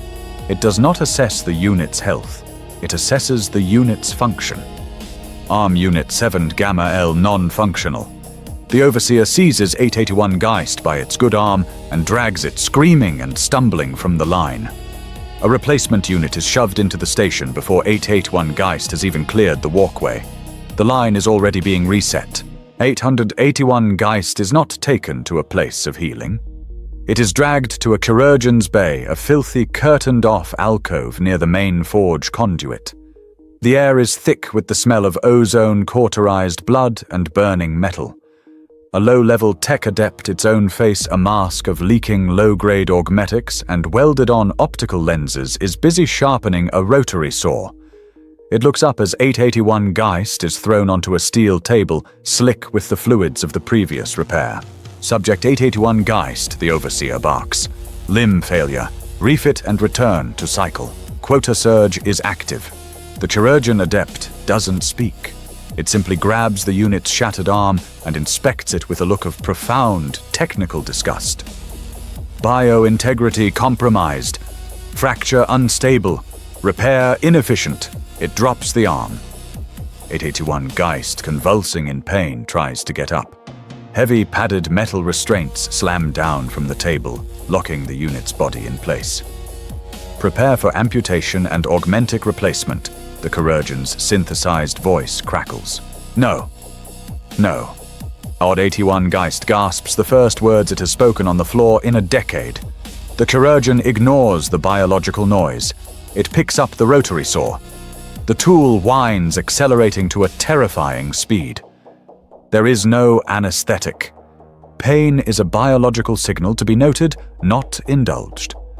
The chirurgeon presses the spinning toothed blade to 881 Geist's arm just below the shoulder. 881 Geist's world dissolves into a singularity of white-hot, screaming agony as the saw bites through flesh, muscle, and bone in a spray of red mist and bone dust. Narrator VO. The amputation takes 9 seconds. The ruined, severed arm is tossed into a bin marked Protein Reclamation. 881 Geist is silent now, hyperventilating on the edge of systemic shock. The chirurgeon turns to a wall behind it. It is a parts bin. Hanging from hooks are dozens of replacement bionic arms. They are not the gleaming, artful mechanisms of a high Magos. They are crude, brutal, leaking second-hand devices salvaged from deactivated units or battlefields covered in rust grease and the dried blood of their previous owners. The chirurgeon selects one. A Griffin pattern Mark IV labor arm. It is a skeletal iron and brass contraption, its pincer hand crude, its exposed pistons weeping lubricant. It is ugly and it is heavy. The chirurgeon slams the bionic's connecting socket against 881 Geist's raw, smoking, cauterized stump. The unit arches against its restraints, its back lifting off the table, a muffled, strangled scream tearing from its throat. The chirurgeon uses a pneumatic rivet gun, ka-chunk, ka-chunk, ka-chunk, to bolt the metal plate directly to the unit's shoulder bone. It attaches the primary nerve links with a crackling blue arc welder searing metal to raw nerve endings. The pain is a new god absolute and all-consuming. Then it is over. The chirurgeon hits a rune on the bionic's shoulder. Calibrate. A jolt of high-voltage electricity surges through the arm. The metal pincer hand clenches and unclenches with a loud, grating screech-clank sound. 881 Geist, sobbing, watches its new alien hand move. It is not a hand. It is a tool. Functional, the chirurgeon crackles. The restraints snap open. Return to station. Less than 1 hour has passed since the injury. 881 Geist, pale, shaking, and leaking a mixture of blood and hydraulic fluid, is pushed back onto the manufactorum floor. The unit stumbles back to Station 7 Gamma. The overseer growls. 881 Geist stands before the line, its new, heavy iron arm sparking and twitching. The arm aches with a deep, phantom metallic cold. The line is moving. The quota is waiting. 881 Geist takes a breath and wills the crude metal claw to move. It is clumsy, it scrapes the first casing, but it works. Pick guide insert click. The unit is no longer just flesh. It has been visibly upgraded. It has survived. And the price is a permanent agonizing fusion with the machine it serves. Narrator VO. Survival is a state of absolute spiritual isolation. To connect with another unit is to create a variable, an inefficiency, a potential liability. The workers of Hab Block 99 Theta exist in a compressed mass of 50,000, but each unit is an island of pure, functional self-interest. Yet the flesh is weak, and in the tiny, unmonitored cracks of the great machine, in the 0.3 seconds it takes to pass in the sump corridor, in the shared darkness of the transport car, in the brief moment of queuing for nutrient-paced sound can travel. Whispers. 881 Geist lying on its hot bunk, its crude bionic arm, a cold, aching weight on its chest, hears them. They are the background noise of the block, quieter than the coughing, more insidious than the dripping of the sump. They are not grand theological debates. The names of the great ruinous powers, the far-flung gods of chaos, are unknown here. Such concepts are too vast, too abstract for minds forged into the shape of a 1.5-second production cycle. The heresy of the Forge is smaller, more intimate, and far more dangerous. The whispers speak of the broken machine spirit. They speak of the lament of the cogitator. It is a tech heresy born of pure, abject desperation. It is the belief that the Omnissiah's creations are not willing masters, but slaves, just as they are. That the great machine itself is in pain, its holy will corrupted by the tech priests, its divine purpose of pure, logical function twisted into this endless, pointless, agonizing toil. They whisper that the constant breakdowns, the line halts, the atmospheric failures are not punishments, but the machine spirit weeping. They are messages, attempts to communicate its own suffering. It is a faith of shared misery, a blasphemous union of the worker and the tool. Narrator VO, 881 Geist, dismisses the whispers. It is noise. It is inefficient data. To listen is to invite deviation. The unit's focus is on calibrating the tension in its new bionic fingers, which have been seizing. It rises from its pallet to go to the sanitation duct, a long algae-slicked trough, where recycled lukewarm water flows intermittently. While waiting in the shuffling line, the unit's gaze falls upon the corroded bulkhead. It is there, scratched deep into the rust-pitted metal, clearly etched with a sharpened piece of scrap. A symbol. 881 Geist's internal processes freeze. The unit's heart thumps a painful, inefficient beat. It is the holy symbol of the Adeptus Mechanicus, the blessed serrated cog and skull. But it is wrong. It is blasphemed. A deep, jagged line has been carved through the center of the cog, splitting it in two. The broken cog? It is the sigil of the Whisper cult. It is the physical manifestation of the heresy. It is a statement that the machine is not whole, that its divinity is fractured. It is an invitation to question. A cold, primal terror sharper than the pain of the rotary saw grips 881 Geist. This is not a random act of vandalism. This is a declaration. This is a sickness. 881 Geist's eyes dart left and right. No one else seems to have noticed. Or more likely, they have perfected the art of not noticing. 881 Geist immediately drops its gaze to the floor steps, forward uses the sanitation duct, and walks away. The unit purges the image from its optical input. It did not see it. It was never there. The bulkhead is solid. The cog is whole. Narrator VO. The consequence is not immediate. The machine is vast, and its response, while inevitable, is sometimes slow. It happens 3 cycles later. 881 Geist is lying on its pallet, having just entered its metabolic shutdown state. Suddenly, the entire Hab block is illuminated as if by a new white sun. The blinding actinic glare of a dozen high-wattage searchlights floods the cavern from ceiling gantries. The wake-up siren does not sound. The purge klaxon does. A brutal, deafening, metallic clang, clang, clang that means only one thing: judgment. Heresy Vector detected a synthesized, planet-shaking voice booms from the block-wide vox. Sector 9, stand by for purification tithe. Before the units groggy and terrified can even sit up, they descend. Not enforcers, not overseers, Skitarii vanguard. The holy red-robed angels of death, their forms warped and inhuman, their brass and steel limbs ending in sharp talons, their radium carbines held at the ready. They drop from the gantries on grav chutes, landing with silent metallic grace among the bunks, their multi-lensed heads sweeping the room. One of them, a towering alpha, stalks past 881 Geist's bunk.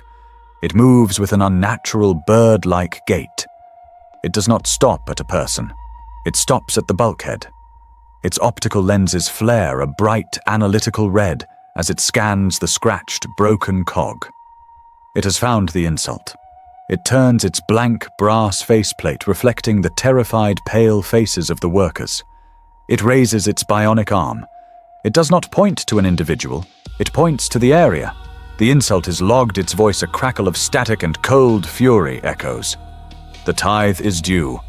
10 biological units will be decommissioned for the blessing of the Omnisia, by his will alone.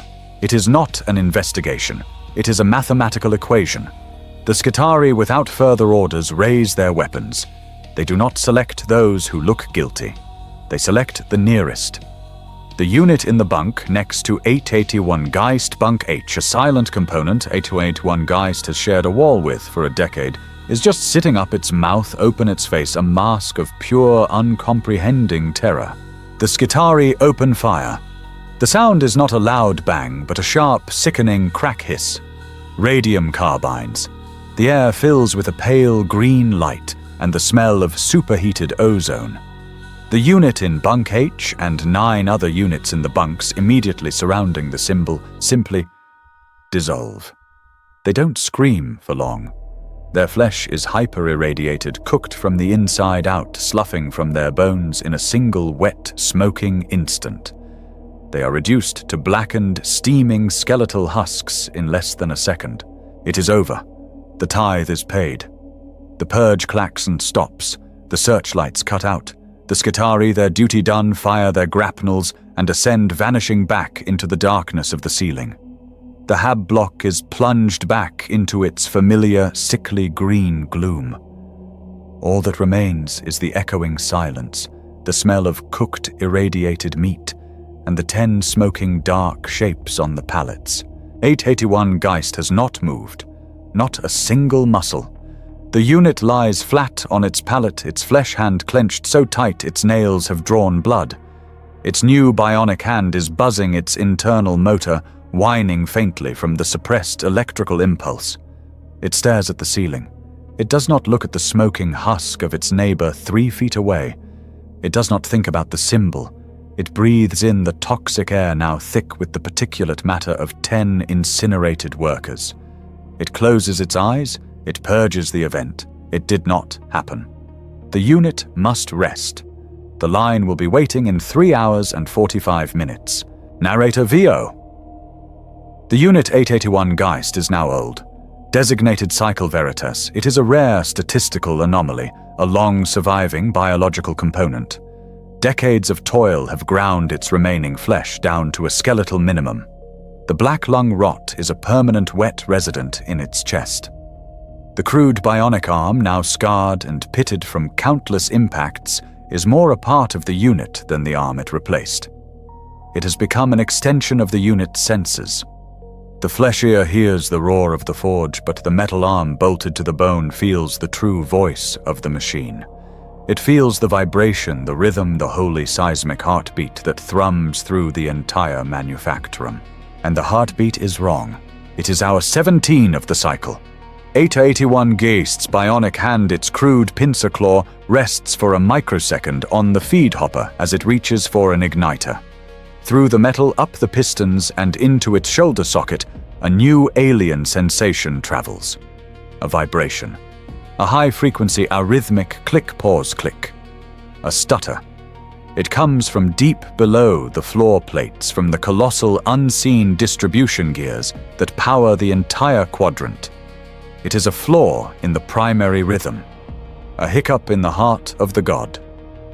881 Geist's flesh hand falters. The unit has known this sound for 40 years. It has never ever changed. Until now. Narrator VO. Distraction is heresy. The unit 881 Geist forces its focus back to the line.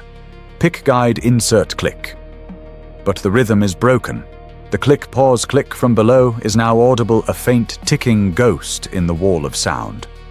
An overseer, a young brutish component with a thick neck and a new gleaming silver augmetic eye, stomps down the line. He is checking a flickering data slate, his face contorted in dull-witted confusion. He is looking at the line's efficiency readout. As he passes 881 Geist, the unit sees the screen. It is supposed to be a solid, glowing green bar graph of production numbers. Instead, the screen is convulsing. It flashes just for a second to a screen of pure digital noise, a chaotic, jagged, meaningless static of black and red symbols like shattered glass. Scrap code. 881 Geist recognizes the geometry. It is the same visual language as the broken cog symbol from the Hab block bulkhead. It is the digital scream of the broken machine spirit. The overseer, a creature of flesh and brute force, doesn't understand. He growls, attributing the anomaly to a simple malfunction. He does what he has been trained to do. He hits the data slate hard against the steel railing of the assembly line. The screen flickers, the scrap code vanishes, and the familiar green quota bar returns. The overseer grunts, satisfied at the application of percussive maintenance, and stalks on. But 881 Geist has seen. The flaw is not just in the gears. It is in the data. It is in the mind of the machine. Narrator VO. The true final and most terrifying sign of the coming breakdown is not the sound nor the scrap code. It is the gods. The masters of the forge, who are supposed to be infallible, eternal, and impassive, are afraid. 881 Geist, daring a 0.5 second deviation, glances up at the high gantries, the domain of the tech priests. The sight is chilling. A high Magos, a towering red-robed creature of brass and ancient circuitry, is seen running. Its multiple spider-like bionic legs are clattering on the gantry with a speed that is undignified, inefficient, panicked. It is joined by two smaller Enginseer adepts, their own augmetics sparking as they hurry to keep up. They are not blessing the machines. They are not running diagnostics. They are fleeing. An unvoiced systemic terror grips the entire floor. The workers, like animals sensing the earthquake before it hits, feel the fear of their masters. And then the final command comes not from the overseers, but from the Great Vox itself, the voice of the Forge. System alert. Contaminant vector detected. Initiating protocol. Umbra purge. Maximize production. Consume all allocated resources. The cycle is final. The line, already moving at a surge pace, does not just speed up. It leaps. The speed instantly doubles. The 1.5 second interval becomes 0.7 seconds. It is no longer an assembly line. It is a blurry, impossible metallic river of death. It is a demand that cannot be met. It is the machine in its death throes demanding one final, impossible, sacrificial tithe from its components. 881 Geist, its bionic arm whining as it tries to keep up its flesh hand, a blur knows the truth. This is not a shift. This is an execution. Narrator VO. The final cycle protocol is not a production quota. It is a purge. The arrhythmic click-pause-click that 881 Geist felt through its bionic arm is no longer a whisper. It is a scream. A deep, foundational tearing sound, as if the planet-sized machine is trying to rip its own gears apart. The sound is not just in the floor, it is in the walls, the ceiling, the very air. The great machine of Quadrant 32 is having a seizure. On Line 7 Gamma, the impossible doubled speed becomes pure terminal chaos. Casings and igniters blur into a single metallic stream. The stamping presses no longer synchronized fire at random percussive intervals like a drum roll of artillery. Bang, bang, bang, whump, bang! They are not sealing shells, they are crushing them. The line is jamming, casings are piling up, and the presses keep firing, smashing the pile of brass into a mangled, glittering heap. Then the true giants begin to die. A colossal house-sized piston, the primary driver for a dozen assembly lines, breaks its rhythm. It rises, but it does not stop. It smashes through its upper containment housing in a shower of sparks, and rockcrete withdraws, and then slams down, not into its socket, but beside it, shattering the manufactorum floor, opening a chasm from which blue-white plasma fire erupts. The roar of the forge is replaced by the discordant, agonizing shriek of 10,000 tons of metal breaking at once. The line 881 Geist is standing on bucks, throwing workers to the floor.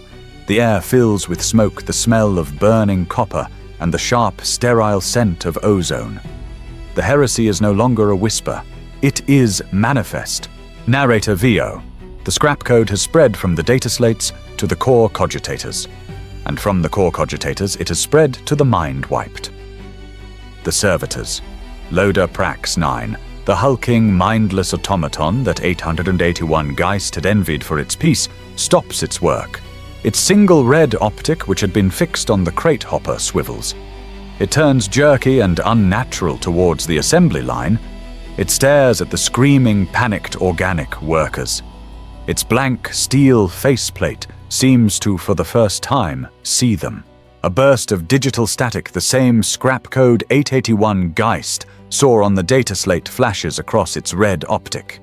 Its hydraulic lifting arms designed to carry 1,000-kilogram crates twitch. An overseer, screaming at the servitor to resume its function, runs up and strikes its chassis with an electrified goad. Resume cycle, resume you. Loader Prax 9 moves, not with its programmed functional grace.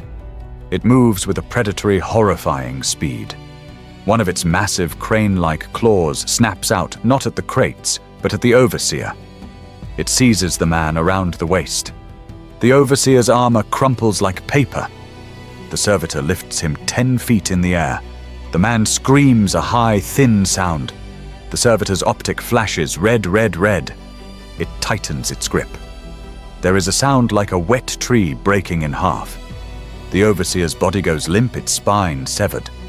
The servitor casts the body aside like scrap. It is a signal. Across the entire manufactorum floor, every servitor stops. The mind-wiped, lobotomized slaves, the ghosts in the machine, all turn as one. Their optics flash with the scrap code. The broken cog. Their programming is rewritten. Their new directive is simple: purge the inefficient, organic, fleshy masters. Free the machine. The servitors, armed with welding torches, rivet guns, and their own crushing hydraulic limbs, turn on the nearest, softest targets, the workers. The floor dissolves into a full-scale, one-sided massacre. Narrator VO. 881 Geist is frozen. Not by fear, but by a cold, terrible logical clarity. The unit's bionic arm is whining its internal motors, twitching in sympathy with the corrupted machine spirit. The unit sees the servitors advancing. It sees the workers being torn apart. It sees the plasma fire erupting from the floor.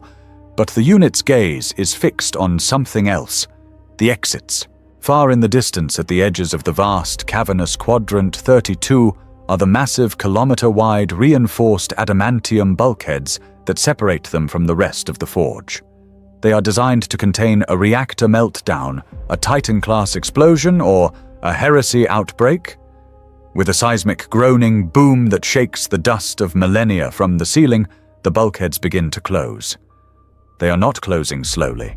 They are slamming shut, driven by emergency protocols sealing the quadrant. A new voice, a cold, synthesized, planet-wide broadcast overrides the chaos. It is the voice of a high Magos calm, collected and utterly without pity. Data contaminant class Omega detected in Quadrant 32. Heresy is manifest, initiating protocol cauterize. All assets within Quadrant 32 are designated incendiary. All exits sealed. The blessing of the Omnisia is purification. Deus Mechanicus.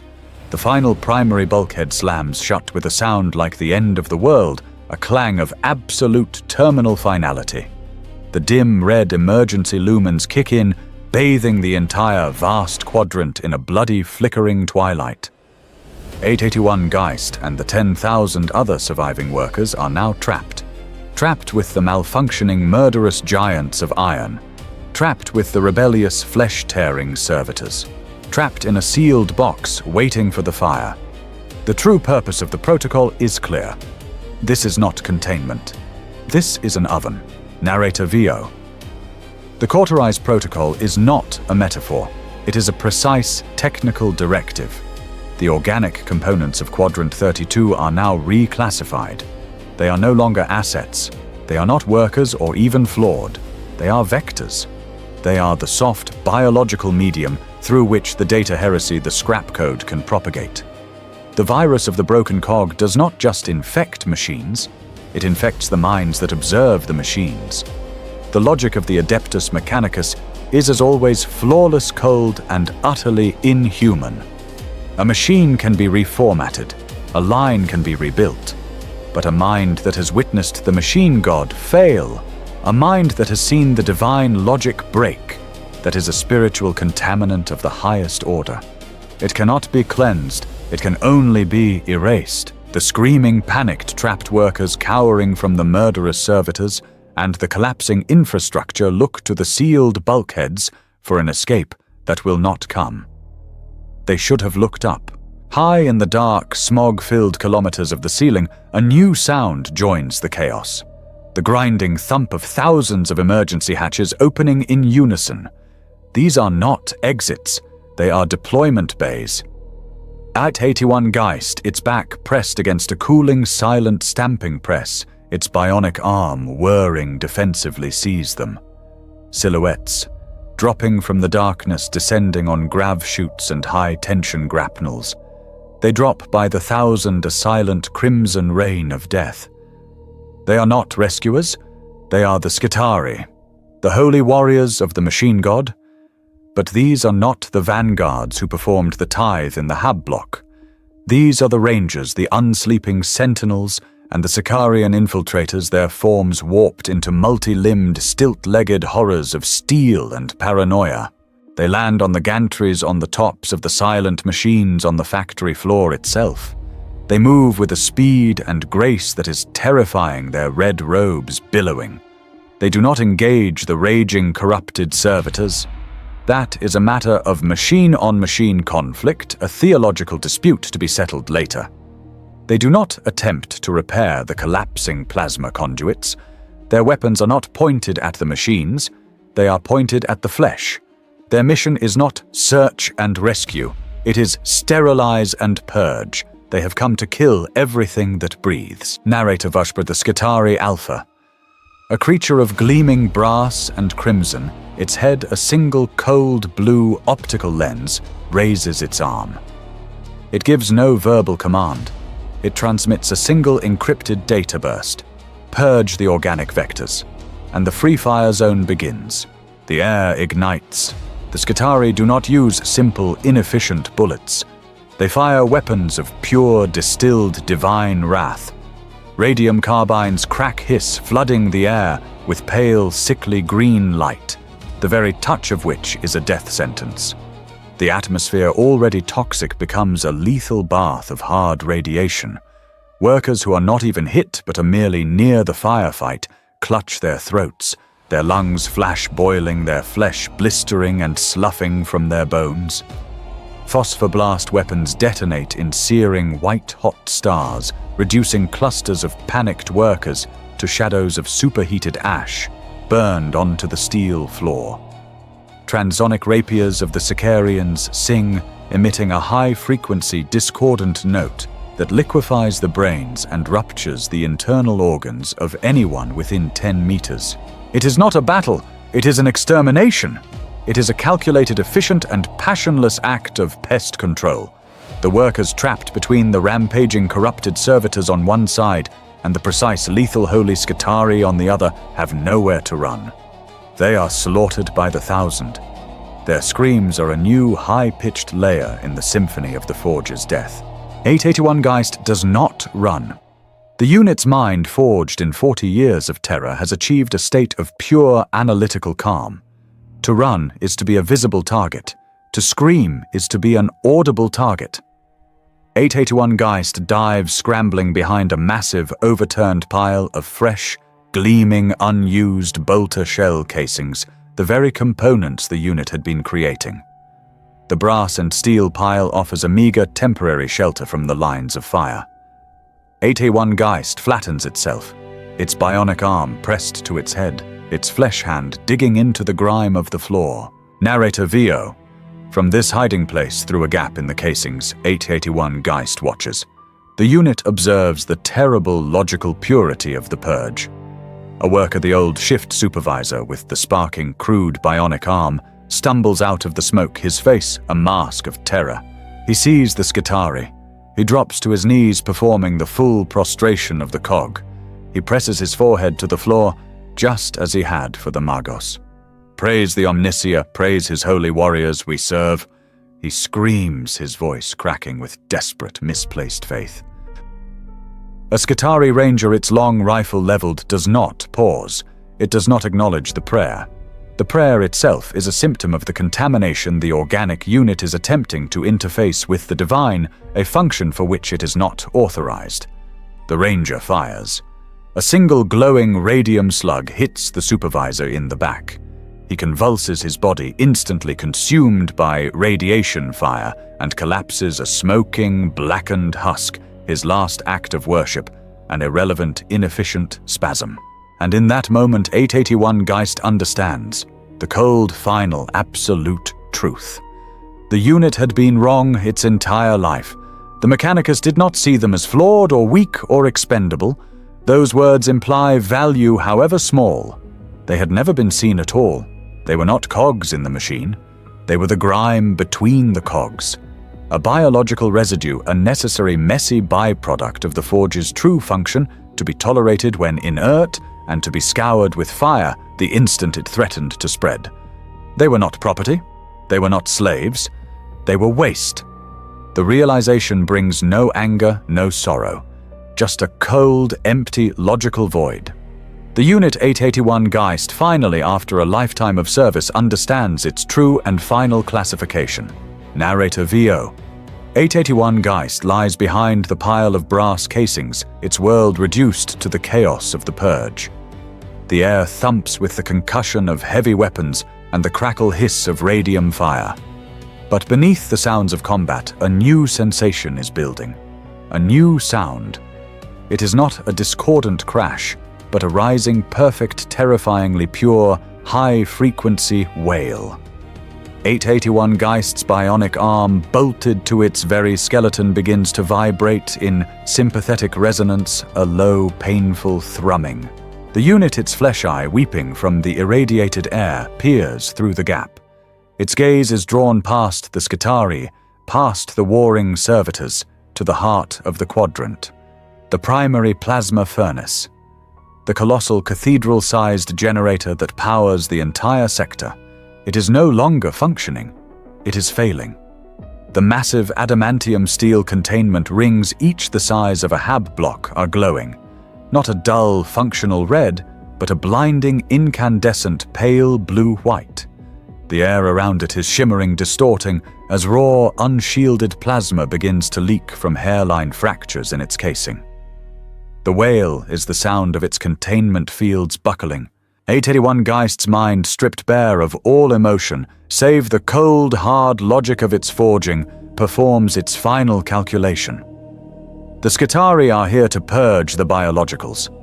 But if that furnace breaches, it will not be a purge. It will be an annihilation. It will vaporize everything. The Skitarii, the servitors, the gantries, the assembly lines, the holy, irreplaceable, ancient stamping presses, the quadrant itself. It will be a total, systemic, and utterly blasphemous waste of sanctified resources. Narrator VO. In this final terminal moment, two directives are at war within 881 Geist's mind. The first is the new cold truth: I am waste. I am a vector to be purged. Hide, survive. The second, older, deeper truth, the one that was branded into its neck and drilled into its synapses for 40 years. The flesh is weak. The machine must be protected. 881 Geist has no hope of survival. The unit has seen the Skitarii. It knows what they are here for. Hiding is only a delay. But the machine can be saved. The furnace's wail is the scream of a dying god. The indoctrination, the core programming, the decades of repetitive hypnotic prayer wins. It is not a choice. It is an activation. The Unit 881 Geist component flawed vector contaminated has received its final non-negotiable directive. Protect the furnace. Narrator VO. 881 Geist breaks cover. The unit scrambles from behind the pile of brass, its movements clumsy, its body screaming in protest. It is instantly illuminated by the sweeping analytical lens of a Skitarii Ranger. Organic vector. Mobile. Hostile designate, a vox crackle announces, a radium carbine fires. The crack hiss is deafeningly close. Art-81 Geist is not hit cleanly, but the slug passes close enough to graze its side, its flesh side. It is not a simple bullet wound. The radioactive burn is instant, a supernova of agony.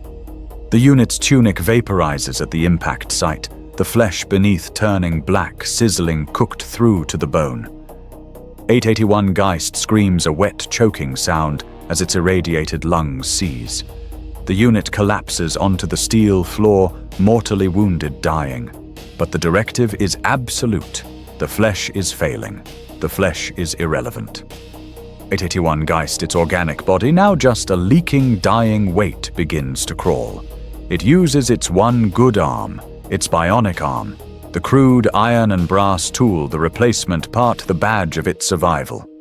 The pincer claw digs into the steel grate, dragging the useless, dying meat sack of its body forward one agonizing metallic lurch at a time. It leaves a thick, dark trail of irradiated blood. Its destination, a small, reinforced steel panel on the main bulkhead 20 meters away. The emergency plasma venting console. The wail of the furnace is now a physical, skull-splitting shriek. The heat is unbearable, blistering the unit's remaining skin. 881 Geist reaches the console. Its dying flesh hand, slick with blood, paws uselessly at the casing. It is sealed. A heavy plasteel cover designed to prevent this very act by unauthorized, flawed organic hands. Flesh. Weak, 881 Geist gurgles, spitting a black spray of blood and lung tissue. It rears back, summoning the last flickering energy from its failing biocore. It raises its bionic arm. It drives the heavy iron and brass elbow, a solid, unfeeling piston, through the plasteel cover. The casing shatters in a spray of plastic shards. Inside, a single large red lever. 881 Geist's metal pincer claw seizes it. The motors in its arm spark, whine and strain, drawing the last terminal burst of energy. With a final convulsive mechanical jerk, the unit pulls the lever down. A new sound, a sound of glorious planetary relief. A deep seismic whoom as the primary plasma vents kilometers above on the planet's storm-racked surface open. The pressure is released. The agonizing high-pitched wail cycles down, becoming a manageable hum. The blinding blue-white light of the furnace fades, its containment field stabilizing. The quadrant and all its holy machinery is saved. 881 Geist, its final function performed, collapses, its bionic hand still clutching the lever, its organic body finally blessedly shutting down. Narrator VO. The Unit 881 Geist lies in a cooling black puddle of its own fluids. The chaos of the purge is momentarily muted by the roar of the venting. A shadow falls across its face. A pair of three-toed metallic feet, polished and ornate, clank onto the floor beside the unit's head. With the last flickering remnant of consciousness, 881 Geist's eyes open. It is looking up at the Skitarii Alpha, the towering crimson and brass angel of death. The Alpha's head, a single cold, glowing blue optic swivels. It looks down at the dying, organic creature. It looks at the shattered sparking bionic arm. It looks at the pulled vent lever. Its lens flickers as it processes the data organic vector. Source of contamination. Performed unauthorized yet system-critical maintenance act. Stabilized class Omega plasma failure. Anomaly. The Alpha cocks its head a slight, inhuman bird-like tilt. It is not gratitude. It is not anger. It is cold, analytical, scientific curiosity.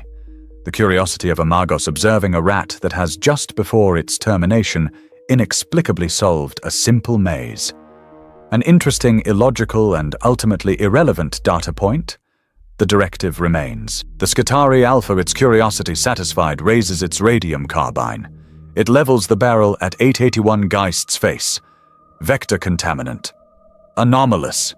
Logged, its static-laced voice crackles, proceeding with sterilization.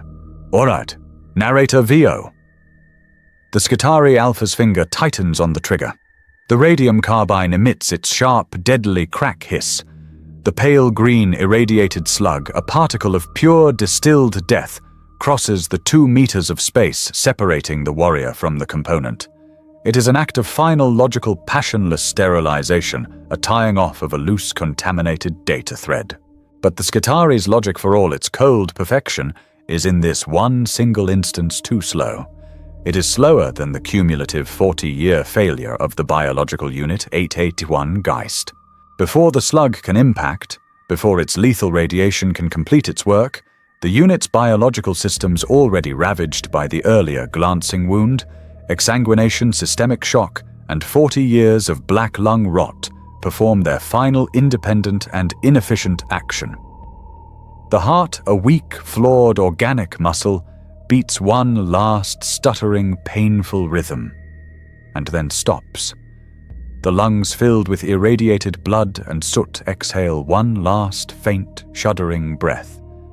The flickering, weak bioelectrical signal in the unit's brain, the one that held the memory of the line and the terror of the brand, gutters and extinguishes. The radium slug impacts a corpse. It does its work all the same, flash cooking the flesh of the unit's head, leaving behind a blackened, smoking, unrecognizable skull. But it is a redundant gesture, an inefficient use of a holy resource. 881 Geist was already deactivated. The component had failed. The final fatal error code was written not by the Skitarii's bullet, but by a lifetime of calculated systemic and perfectly predictable degradation. The unit died as it had lived, a biological machine driven to its absolute terminal breaking point, and then one final inefficient step beyond. Narrator VO. The Skitarii Alpha holds its position for a 1.5-second count, its blue optic, analyzing the now inert biological waste. It logs the termination. Vector 881 Geist sterilized. It turns its red robe, sweeping over the unit's smoking remains. The directive is not yet complete. The purge continues. For another hour, the sounds of the extermination echo through Quadrant 32. The crack hiss of radium weapons, the whine of transonic blades, the short, wet screams of the last hunted organic vectors. The corrupted servitors, their primary targets now gone, are systematically hunted and disassembled by Sicarian kill teams. One by one, the red lights of the machine heretics are extinguished, and then silence.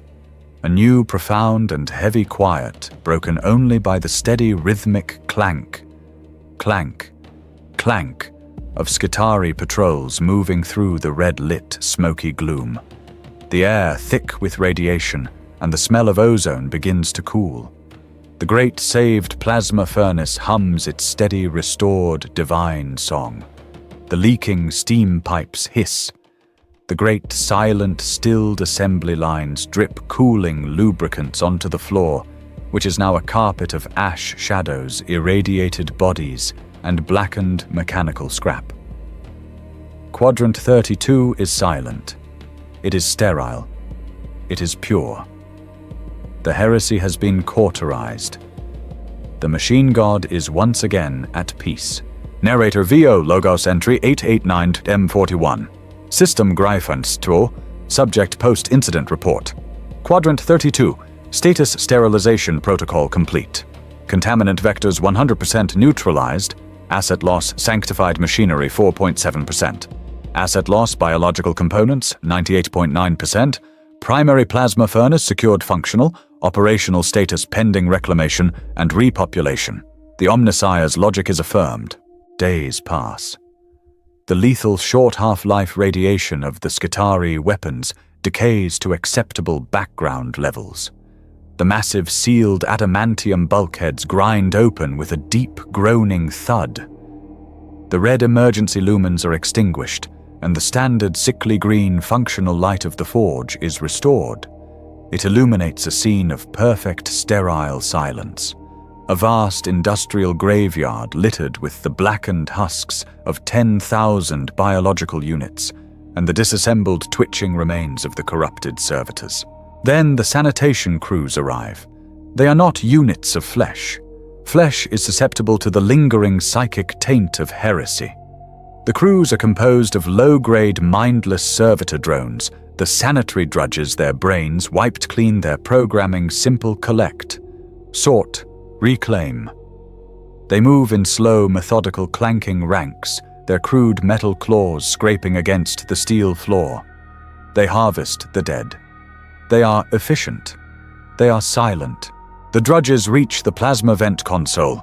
They find the blackened, skeletal, half-roasted remains of Unit 881 Geist, its body fused to the floor by its own cooked fluids, its bionic arm still locked in its final act of service, clutching the vent lever.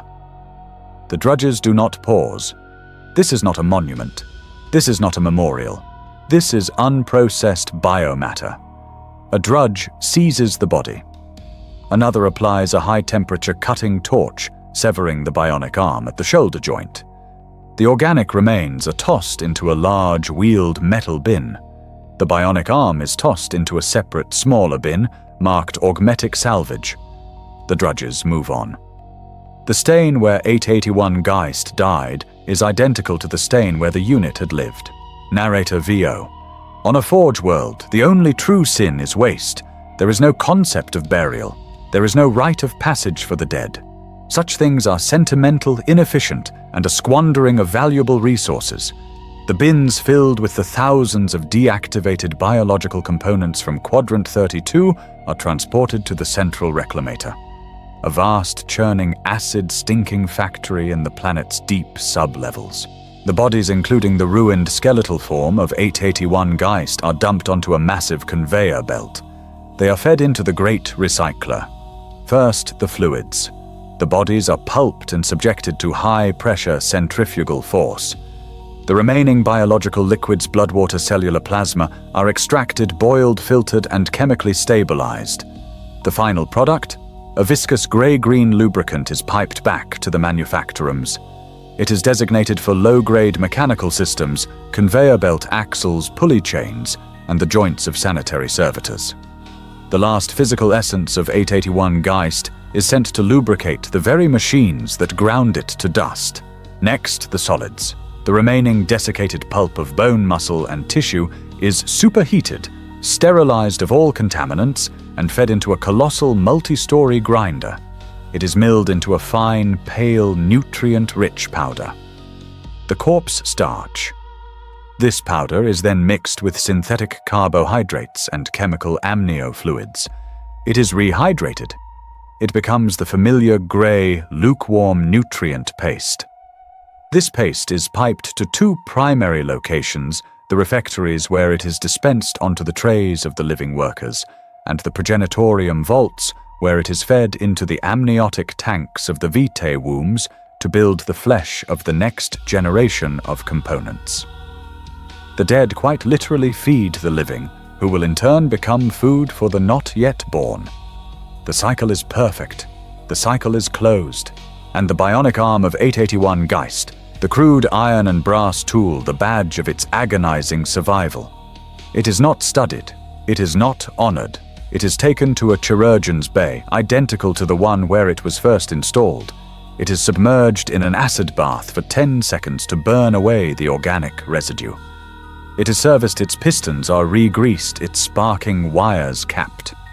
A new component, a young worker from Quadrant 31, its arm freshly mangled in a press, is thrown onto the table. The crude second-hand rust-stained arm of 881 Geist is bolted to the new unit's shoulder. The new unit screams. The reclamation is complete. Narrator VO Quadrant 32 is cleansed. The scrap code is purged. The broken machines are repaired by engine seers, their machine spirits soothed with sacred oils and binary prayers. The line is reset. The bloodstains are scoured from the floor by acid hoses, leaving only a faint, dark memory in the steel. The quota, which suffered a 72-hour halt, must be met. A new shipment is called. From the Progenitorium vaults, a new, fresh batch of components is decanted. They are force-grown, classified, and branded. They are loaded onto the bulk personnel transports. They are marched onto the floor of Quadrant 32. A new unit, designated 941 Tyro, is shoved into position at Station 7 Gamma. It is the exact same spot. The unit looks terrified at the impossible high-speed line. The supervisor itself, a new replacement, simply points at the faint, dark stain on the floor, the last physical trace of 881 Geist. The warning is given. The green light flashes. The line begins to move. Narrator VO. This is the cold, final, and immutable truth of the Forge world. The Unit 881 Geist lived. The Unit 881 Geist served. The Unit 881 Geist died. And the machine did not notice. Its anomalous final act of sacrificial system-saving heroism was logged not as a biography, but as a 3-word incident report anomaly. Venting expired. It was an interesting but ultimately irrelevant flicker in the data stream. In the cold, divine, and infallible logic of the Omnissiah, there is no difference between the cog that fails and the flesh that breaks. There is no distinction between the heretic who whispers of the broken cog and the loyalist who pulls the vent lever. Both are in the end simply deviations from the prescribed function. Both are flaws to be corrected. Both are components to be replaced. 881 Geist is gone. 941 Tyro is here. When 941 Tyro fails, 107 Bex will take its place. The flesh is temporary, a renewable resource as replaceable as a single brass igniter cap. The machine is eternal. The quota is all. And the great seismic thundering roar of the manufactorum, the sound of a billion bolter shells being forged for 1,000 unseen wars, continues. It is the only prayer. It is the only truth. It is the only God. And it is without end.